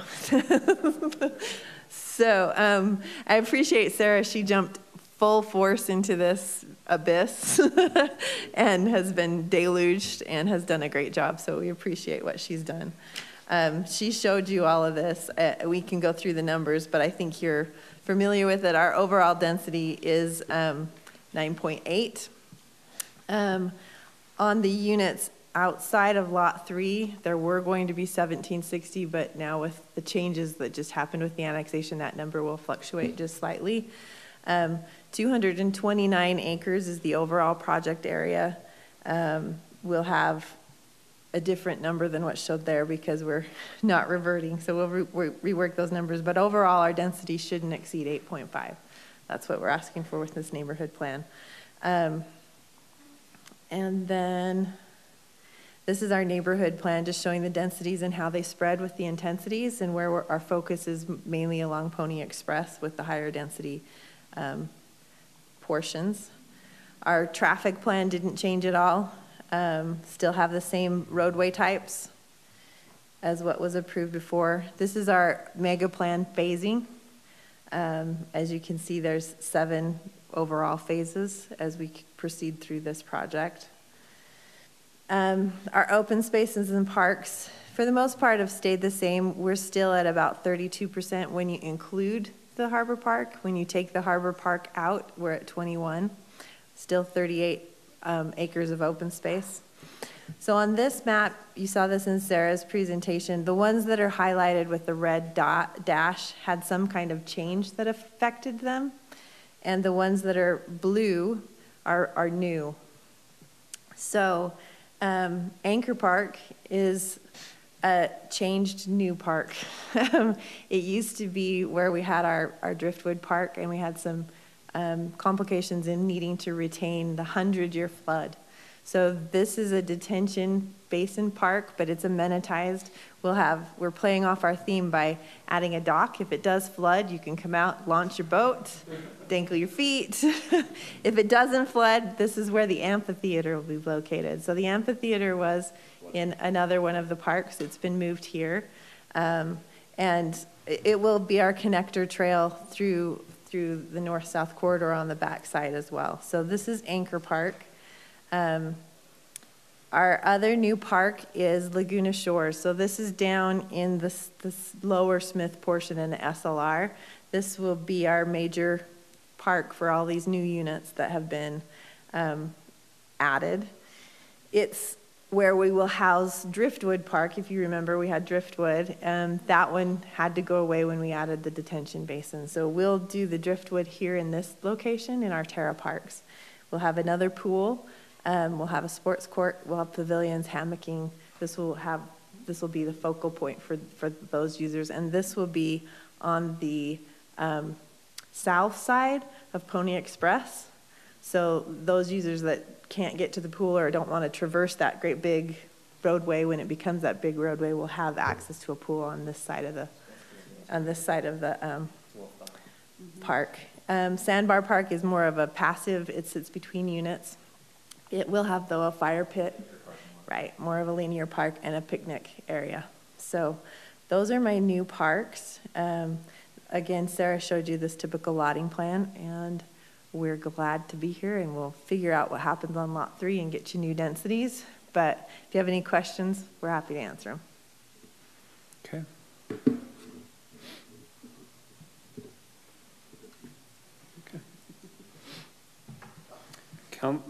Councilman Podeska, I guess you're. Yeah. Oh. Volunteered me.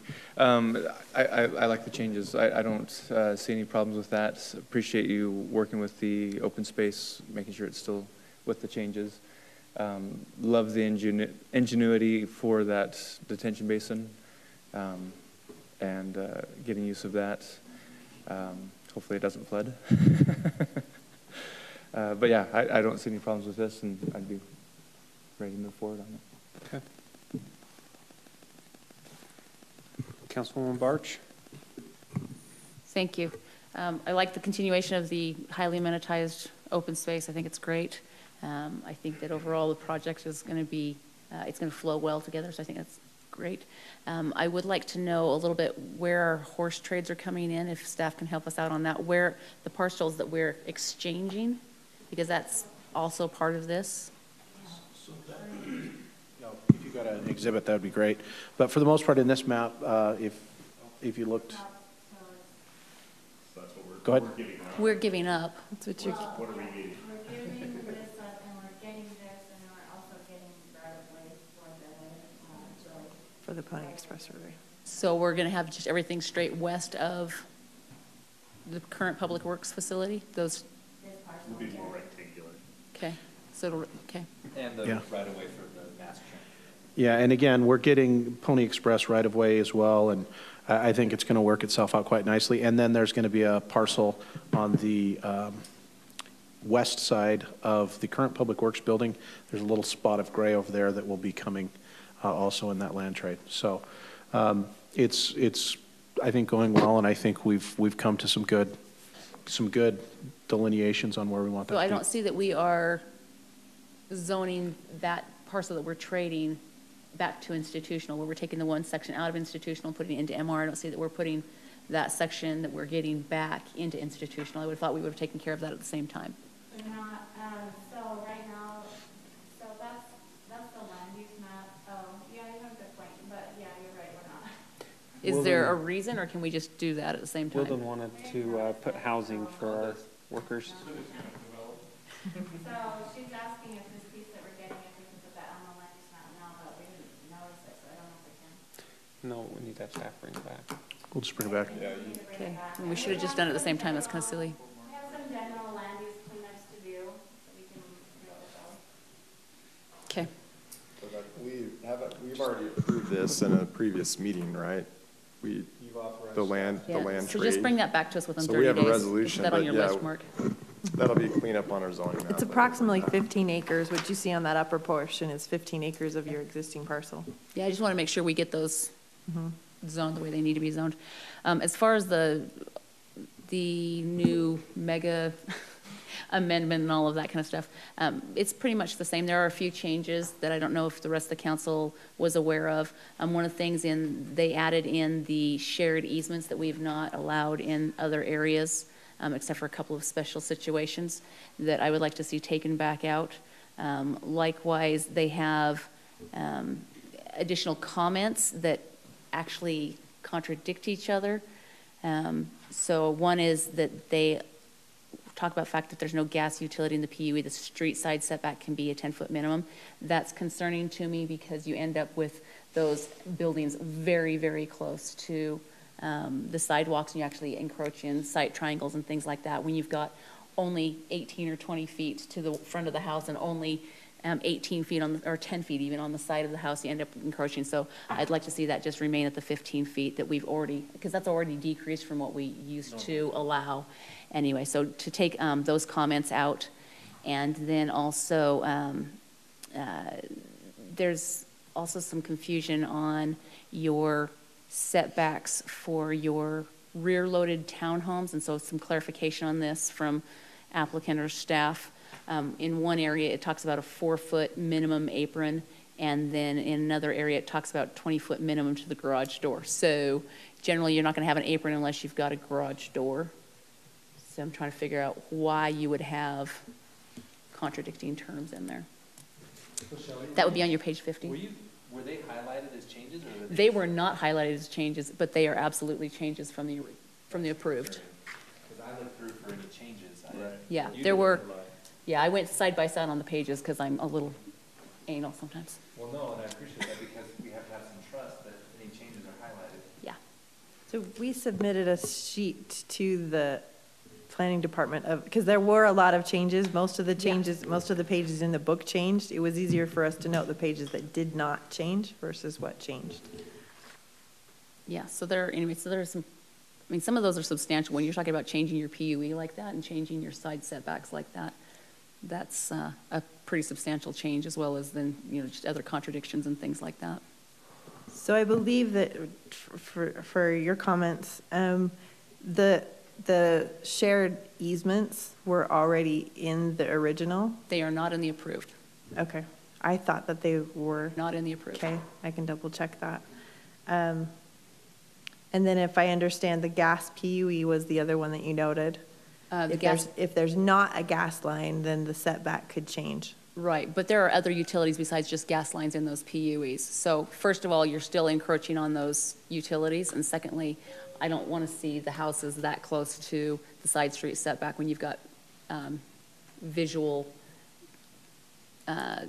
site triangles and things like that that you need to make sure you're taking care of. So for me, we've already reduced it by doing only 15 feet to the structure, and you're wanting to go down another 5 feet from that, and I'm not comfortable with that, where this is so dense already. Stephen has a good point. Would you be okay just saying that we do the approval that it meets what we had previously approved?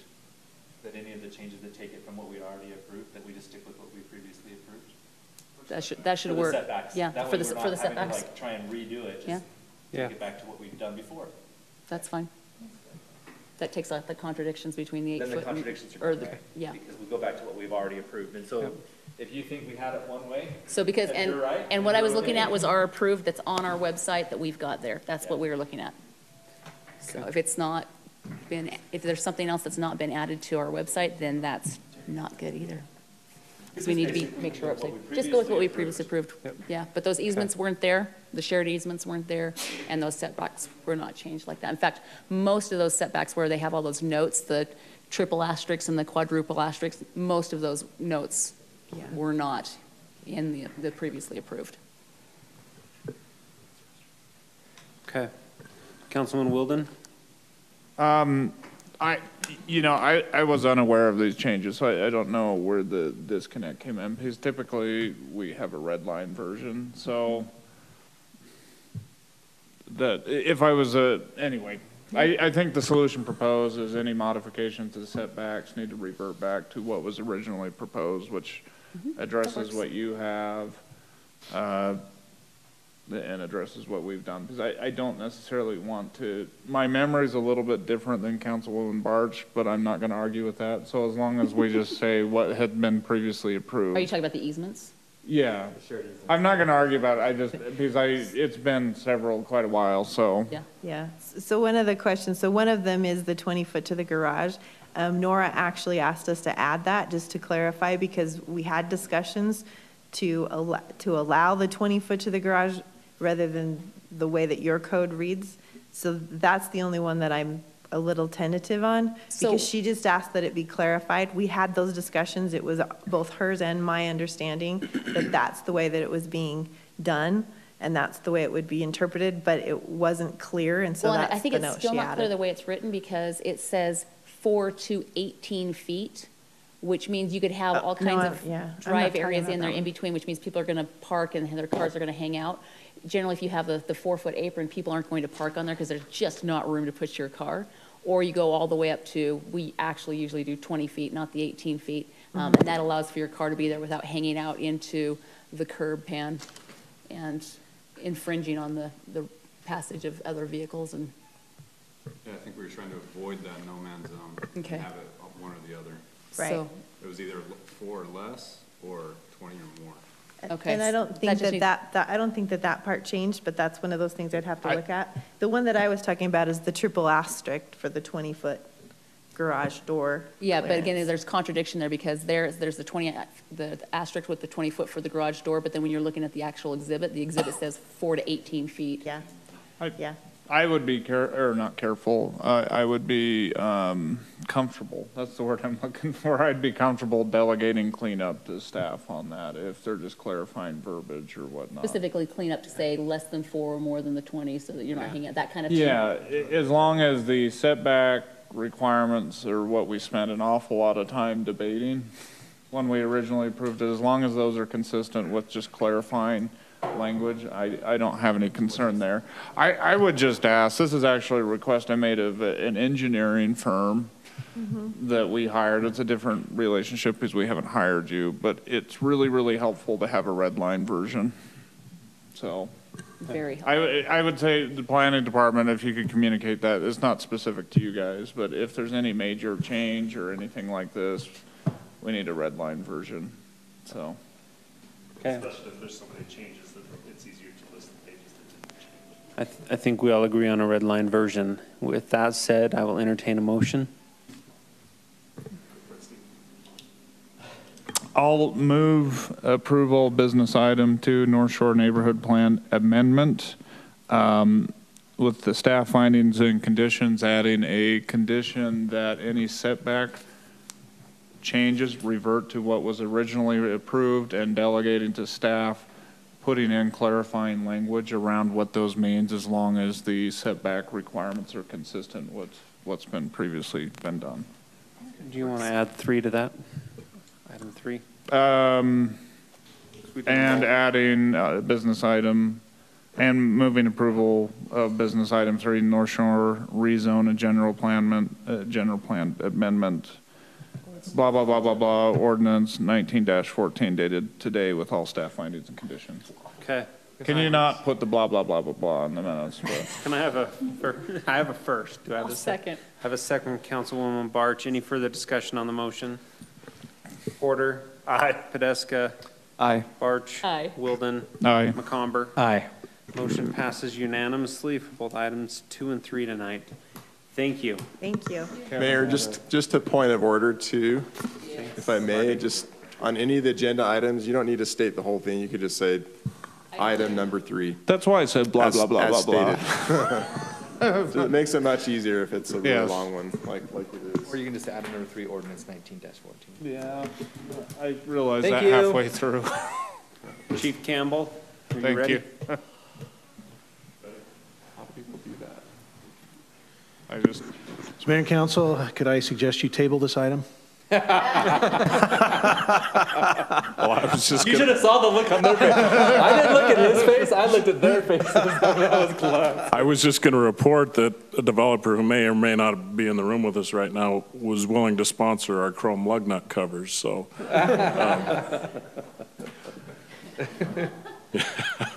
Wow, Chriselle, you're on a roll tonight with sponsorships. She's like, let me out of here. if someone would just call her bag. David. So Mayor and Council, I'm honored to be here again to, if nothing else, to express our appreciation for your support. We know this is an extremely big ticket item for us as a community, And it's something that we certainly don't take lightly either as we've gone through this process. It's been interesting as we've gone through this, as you know, and everything that's in your packet with respect to this. You know, from my experience and my history coming from Las Vegas, we went from a situation where we had multiple manufacturers of engines and ladder trucks. Created somewhat of a servicing nightmare as we had to maintain numerous different manufacturers, filters, and products to be able to service them. We went through a very extensive process to go to a standardized fleet, and Pierce Manufacturing won out on that process. And so kind of from that moment, I was kind of dyed in the wool and never felt that I would ever change from that mode. However, through this process, we've had an opportunity to myself get to know manufacturer Rosenbauer a little bit more than I did before. I have been nothing but thoroughly impressed with their product. Not just their product, but they've also created, and as I mentioned in your notes, they've created a kind of a unique situation for anybody that is a consumer of theirs or a customer of theirs, where they understand our issue as departments with limited budgets and things like that, and the impact that maintenance of these things has on our budgets. And so they've actually created a program where we can do a lot of that work ourselves, and they will allow us to bill for that at what is an industry standard rate as a diesel mechanic. And so it's helpful in that respect, not to mention the fact that they're willing to allow us to do warranty work, which the previous manufacturer struggles really with us changing light bulbs. And so it's been somewhat of a paradigm shift for me, as well as, again, this manufacturer has just really stepped up to the plate and has addressed a number of things, in particular where we have a lifetime warranty on the body and frame structure on this apparatus, and that lifetime warranty is transferable. Should we one day imagine ourselves selling this, it would transfer to whoever purchases that as well. So it's really somewhat remarkable, and the fact that they came in lower on their bid. So I'm here to answer any of your questions and concerns that you might have. Jess, can I just add just a quick note about the contract itself? Yes. So they submitted, and it's in your packet, it's the proposal that they submitted. It's labeled proposal, but it reads like a contract. One of the things that it does that I'm not comfortable with, and there's some other things in there I'm not comfortable with, as well as it's extremely short, and there's some protections I think that need to be built in there for the city. But one of the things that we are doing if we sign that proposal is we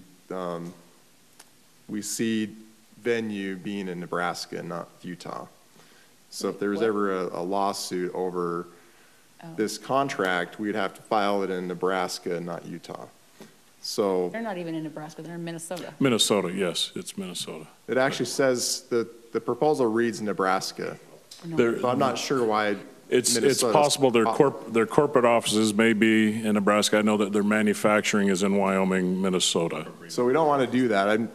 So the resolution reads that you're accepting the proposal for the fire apparatus at the price and on the terms, but delegating to staff, to work entering through the into a more contract. detailed contract and working out some of those details. So I don't know if Jess has addressed that with Rosenbauer or not, but hopefully they'll be fine with that. Yeah, I've just let them know that that our people will be contacting their people. So We don't even give them names anymore. They're just people. Attorneys, people, lost souls. I can't imagine like dealing with a lawsuit in Nebraska. That just would not be a good situation. Yeah. Not particularly. Now, if it was Hawaii or Florida. and I'll let Mark talked to with respect to the RFP for the financing. That's something that that's in the works as well. Yeah. So we're going to be putting out an RFP for some financing proposals. They have a financing option. I think we can do better. I think we get a better rate, but we are going to be charging forward with that. This will allow us to start the contract and get rolling. It's a long build, so we have some time to be able to put the financing in place. We could always cash fund it if we needed to, or certain parts of it at critical points if we needed to. But that will be coming back for future approvals. Obviously, we'll be looking at that. There's another item that was included in the staff report, and it's for about $100,000 worth of equipment. Mm-hmm. So just so you're aware, we're going to reuse the equipment we can off of our current engine. There are some things that we're going to want to replace, like our Zoll defibrillator. That's something that's it's time. It's about out of warranty. It's about time to replace it. So some of these things we're going to be purchasing within our existing budget this year and kind of getting it ready for next year. Some of it will be bought in next year's budget. And then depending on when we actually get it, we would have even yet another fiscal year that it would kind of go across. And so our intent would be to get those things. If we do need to do a budget adjustment, say in next year's budget for some of those items, we would be looking to do that. And again, in order for the engine to get certified, it requires a higher standard and a higher level of equipment, more quantities of different things. And so it has a different use than the current engine that we've got. Jess, I think, has done a great job of that. You'll notice there was a $150,000 price tag, and then about $100,000 is what we think that we're going to need to be acquiring.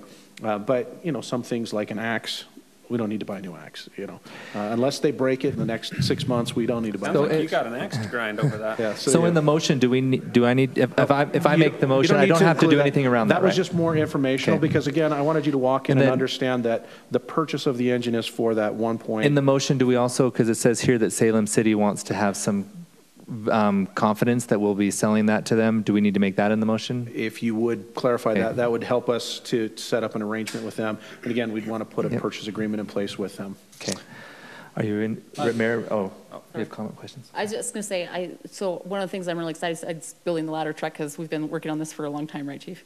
But I think I'm really excited also to talk about the maintenance part of it because we've been talking as a council with staff about getting a fleet maintenance program going and possibly having our own diesel mechanics, in-house diesel mechanics. We actually have a Public Works employee who is a diesel mechanic. He has his own diesel mechanic truck. Yes. And so this is something that would possibly be a huge advantage for us to be able to take and retool some of those. That's great. Instead of us paying for it. Instead of paying for contract work all the time, yeah. We as well have a gentleman that Chris Wright works for us part-time. He actually lives in Salem. An incredible, he actually is the, I guess he's the supervisor for the Mount Nebo School District bus fleet. He's award-winning in his diesel mechanic abilities, and he works for us part-time as well. And so, awesome. Yeah, this is exciting. Sorry, can you remind me, if we approve this tonight, how long is it until we a year get to see you driving behind the wheel? 1 year and 1 month. Okay. I remembered it was like a year plus. Great, we're going around in circles. It might be 1 year, 2 months. Years old. I'll entertain a motion.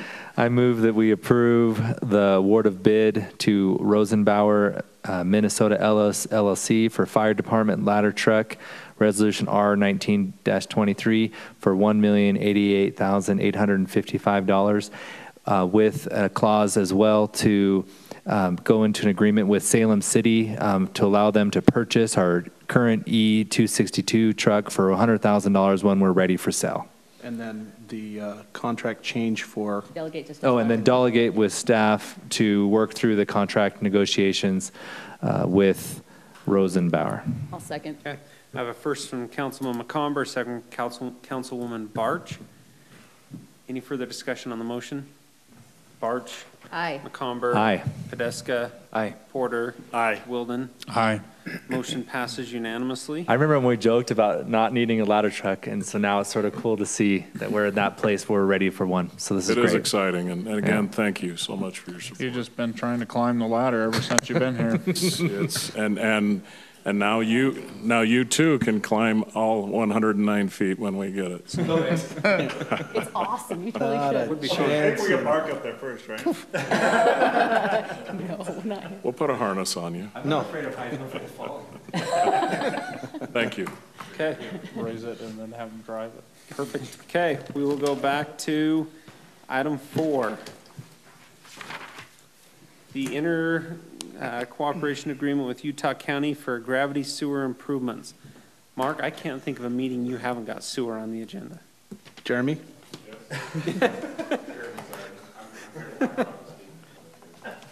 This is basically like.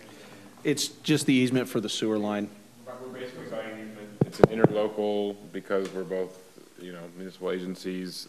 They're taking the same agreement to their county commission, so $24,000 for the easement. We just small background since I'm sitting here. We had the option of giving them a basically free undefined connections or buying the easement, and we said we'll take the known quantity, and they were willing to give the easement for free, but then they wanted basically the right to connect without impact fees or connection fees for some unknown future thing, and that didn't make any sense to us. No. So we said we'll just pay the cash, and Good call. you pay the fees when you develop. Okay, That's Mark's Yeah. call. I'll entertain a motion. I'll move that we approve item number 4, resolution R19-19 dated today. I'll second. I have a first from Councilwoman Barch, second from Councilman Podesta. Any further discussion? Porter? Aye. Podesta? Aye. Barch? Aye. Wilden? Aye. McComber? Aye. Motion passes unanimously. We have the interlocal cooperation agreement with Utah County Municipal Elections Administration. Mayor and Council, this is just our typical contract for that. It's about $12,000 for a primary and another $12,000 for the general election. We'll see how Vineyard does on there. Vineyard's doing the, Are they going their own? no, they're doing the Vote by the mail, or Preferential. preferential voting. Ranked voting? or Vineyard and where? It was 2 cities only. Lehigh was, but No, they pulled I out. understand they pulled, It's so. Payson. I think it's Payson and Vineyard are the 2 cities only. So we'll see how it goes for them. Okay. Sorry. I will entertain a motion on item forever. 5. I'll move approval of business item 5, resolution R1920 dated today. Okay, I have a first from Councilman Wilden. He seconded. Second, Councilman Very Podesta. quietly. Very quiet second. Any further discussion? Just a question on that. So there's nothing in here that says that they can't, because they're running it, that they can't count by ranked vote counting? We have a primary and a general election. So- Basically, Ours is vote by mail, and it is not, we I just would want to have make sure that needed. it was in there that they It has a couldn't. primary and a general. I did check. Okay. Yep. Okay. I did. Porter. Aye. Barch. Aye. Comber. Aye. Wilden. Aye. Podesta. Aye. Motion passes unanimously for item 5. Item 6, the award of contract to Peckham Asphalt for citywide crack seal resolution. Mayor and council, this went out to bid. We got, I think, 6 or 7 bids. You see that the three lowest bids are listed in the staff report, with the lowest bid being Peckham Asphalt. Staff recommends that we award that work to them. Okay, I'll entertain a motion. I move to approve or award the contract to Peckham Asphalt, Resolution R19-21, dated today. Okay, first from Councilman Podesta, second from Councilman Porter. Any further discussion on the motion? I just like having the amount in it, $69,803.63 on the motion. So, yeah. Okay. Perfect. McComber. Aye. Wilden. Aye. Podesta. Aye. Barch. Aye. Porter. Aye. Motion passes unanimously. Item 7, the telecommunications lease agreement with First Digital Telecom LLC. Mayor and council, this is some quote-unquote horse trading. As you know, we've been investing in putting in bundled conduits, and this is some of that coming to fruition, where we're using that as leverage now to exchange some of those for other conduit, for fiber optic, things like that. So this company is using one of the conduits that was installed in Pony Express, and they're agreeing to go pull fiber for us in other locations in exchange for that. So it's working. Okay, I'll entertain a motion. I'll move approval of business item 7, resolution R1922 dated today. I I have a first from Councilman Wilden, a second from Councilman McComber. Any further discussion? McComber? Aye. Barch? Aye. Wilden? Aye. Porter? Aye. Podeska? Aye. Motion passes unanimously. We have, anybody have a preference on Title 19 or Title II first? Oh, let Sarah go. Be merciful. I'm already up. She's sick. And I have a cold. It's been a long day. So we're just proposing a one-word change to clarify our sign code ordinance. So when we put off-premise signs, we had been allowing temporary signs to be off-premise, but we just want to be clear that we are still wanting to allow temporary signs to be off-premise, so this clears that up. Okay. I'll move that we approve. Discussion on the spelling, location. Did they spell permanent correctly? Okay. Panorama Drive. Okay, I will entertain a motion. I move to approve item 9. Is that okay, Kevin? I can just do that? No. All right. Okay. I have a first from Councilman McComber. I'll second. I have a second from Councilman Podeska. Any further discussion on the motion? Just one item, Sarah, if we can make sure that we actually have in our definitions of our different temporary signs that they are temporary signs, because technically right now we just approved all temporary signs, which don't actually exist because we don't have them listed as temporary signs. We do have regulations for temporary signs. Well, we have individual, like for example, we have regulations on development signs, we have regulations on banner signs and We things don't like have that anymore. When we changed the sign code, we did away with all that, and now we have temporary signs. Okay. I need to come We get did more- a sign code overhaul I need to come when get more Kimber was clarification. here. So we had to, because of some case law, we had to do a sign code We'll overhaul. double check that. Maybe sit down and So go over it. we regulate them by zoning, not by type. Perfect. Yes. Okay. Okay, Porter. Aye. Barch. We'll come back to you. McComber. Aye. Wilden. Aye. Podeska. Aye. Barch. I'm going to have to say nay because I'm not actually sure what I'm approving now, so, Okay, sorry. motion passes 4-1. You're approving one word. Yes, but I'm not, yeah, I thought I knew what the opposite of it was, so now I'm not sure. Sorry, Okay. can't do it. Item 10, Code Amendment, Title II, Government Organization. Sarah, can you pull this up just in case we have questions? It's go to the common drive, and then it's the first document on the common drive if you sort by the date. I think there's a shortcut to the common drive on the desktop. And then sort by date modified, and it's the Title II. Yes. All right, so we have had some people filing, we've had an individual asking us some questions about bonding in our city, and we had some outdated language. We had removed the bonding language before as requiring the city council to have a bond.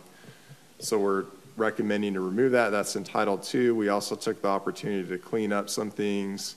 I had forgotten that we had discussed the mayor pro tem February appointment, which is not a bad idea to have that as a regular thing to consider each year.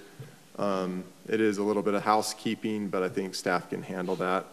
I forgot that we had discussed that, so I would just recommend that we remove that particular change and just continue the same course that we're having where we consider that every February. But the other changes, if you have any questions about those, I'd be happy to answer them.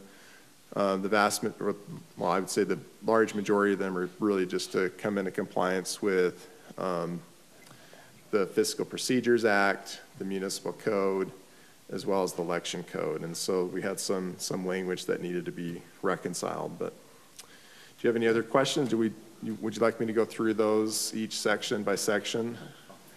I have a quick, I just have a quick question. For the closed meetings, it says that at least 2/3 of the city council, not including the mayor, 2/3 is more than 3. So is it really 2/3 or is it a majority to go into closed session? It is 2/3. That's language from the So then Open we'd and have to Public have Meetings 4 Act. of the 5 council members, then that means because it's 3.4. That sounds Yeah. familiar, because there have been cities where they've had people oppose going into closed Mhm. session, and it's usually two that can. Yeah, so 2 people are going to stop it. Okay. It just seems really weird. Yeah. It does. To have 5 and have it be 2/3 instead of 3/5. Another interesting. Assuming you're all here. Wait, so Assuming you're all here. Have a closed session, then if a quorum is present, only 3?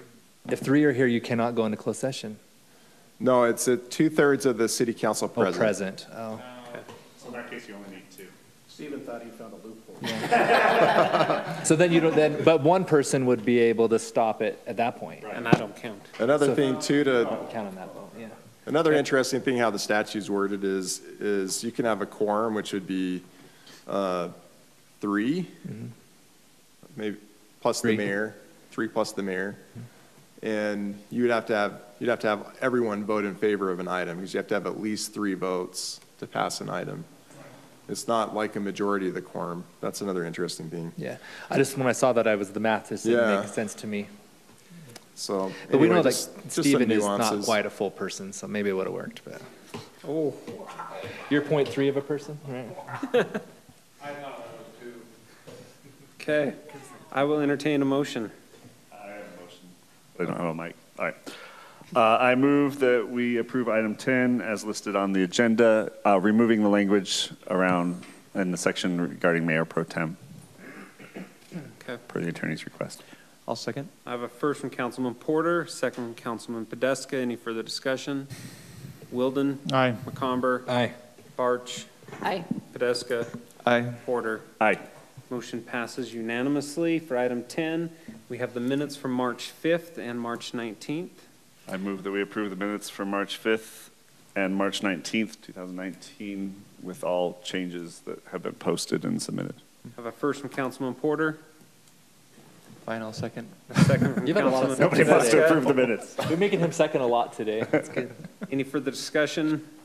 Porter? Aye. Barch? Aye. McComber? Aye. Wilden? Aye. Podeska? Aye. Motion passes unanimously. We have need to enter closed session. I will entertain a motion to enter into closed session after a short break. So moved. I have a first from Councilman Wilden, Second. second from Councilwoman Barch. Any further discussion? Podeska? Aye. Wilden? Aye. McComber? Aye. Barch? Aye. Porter? So tempting. I said A, not nay. Aye.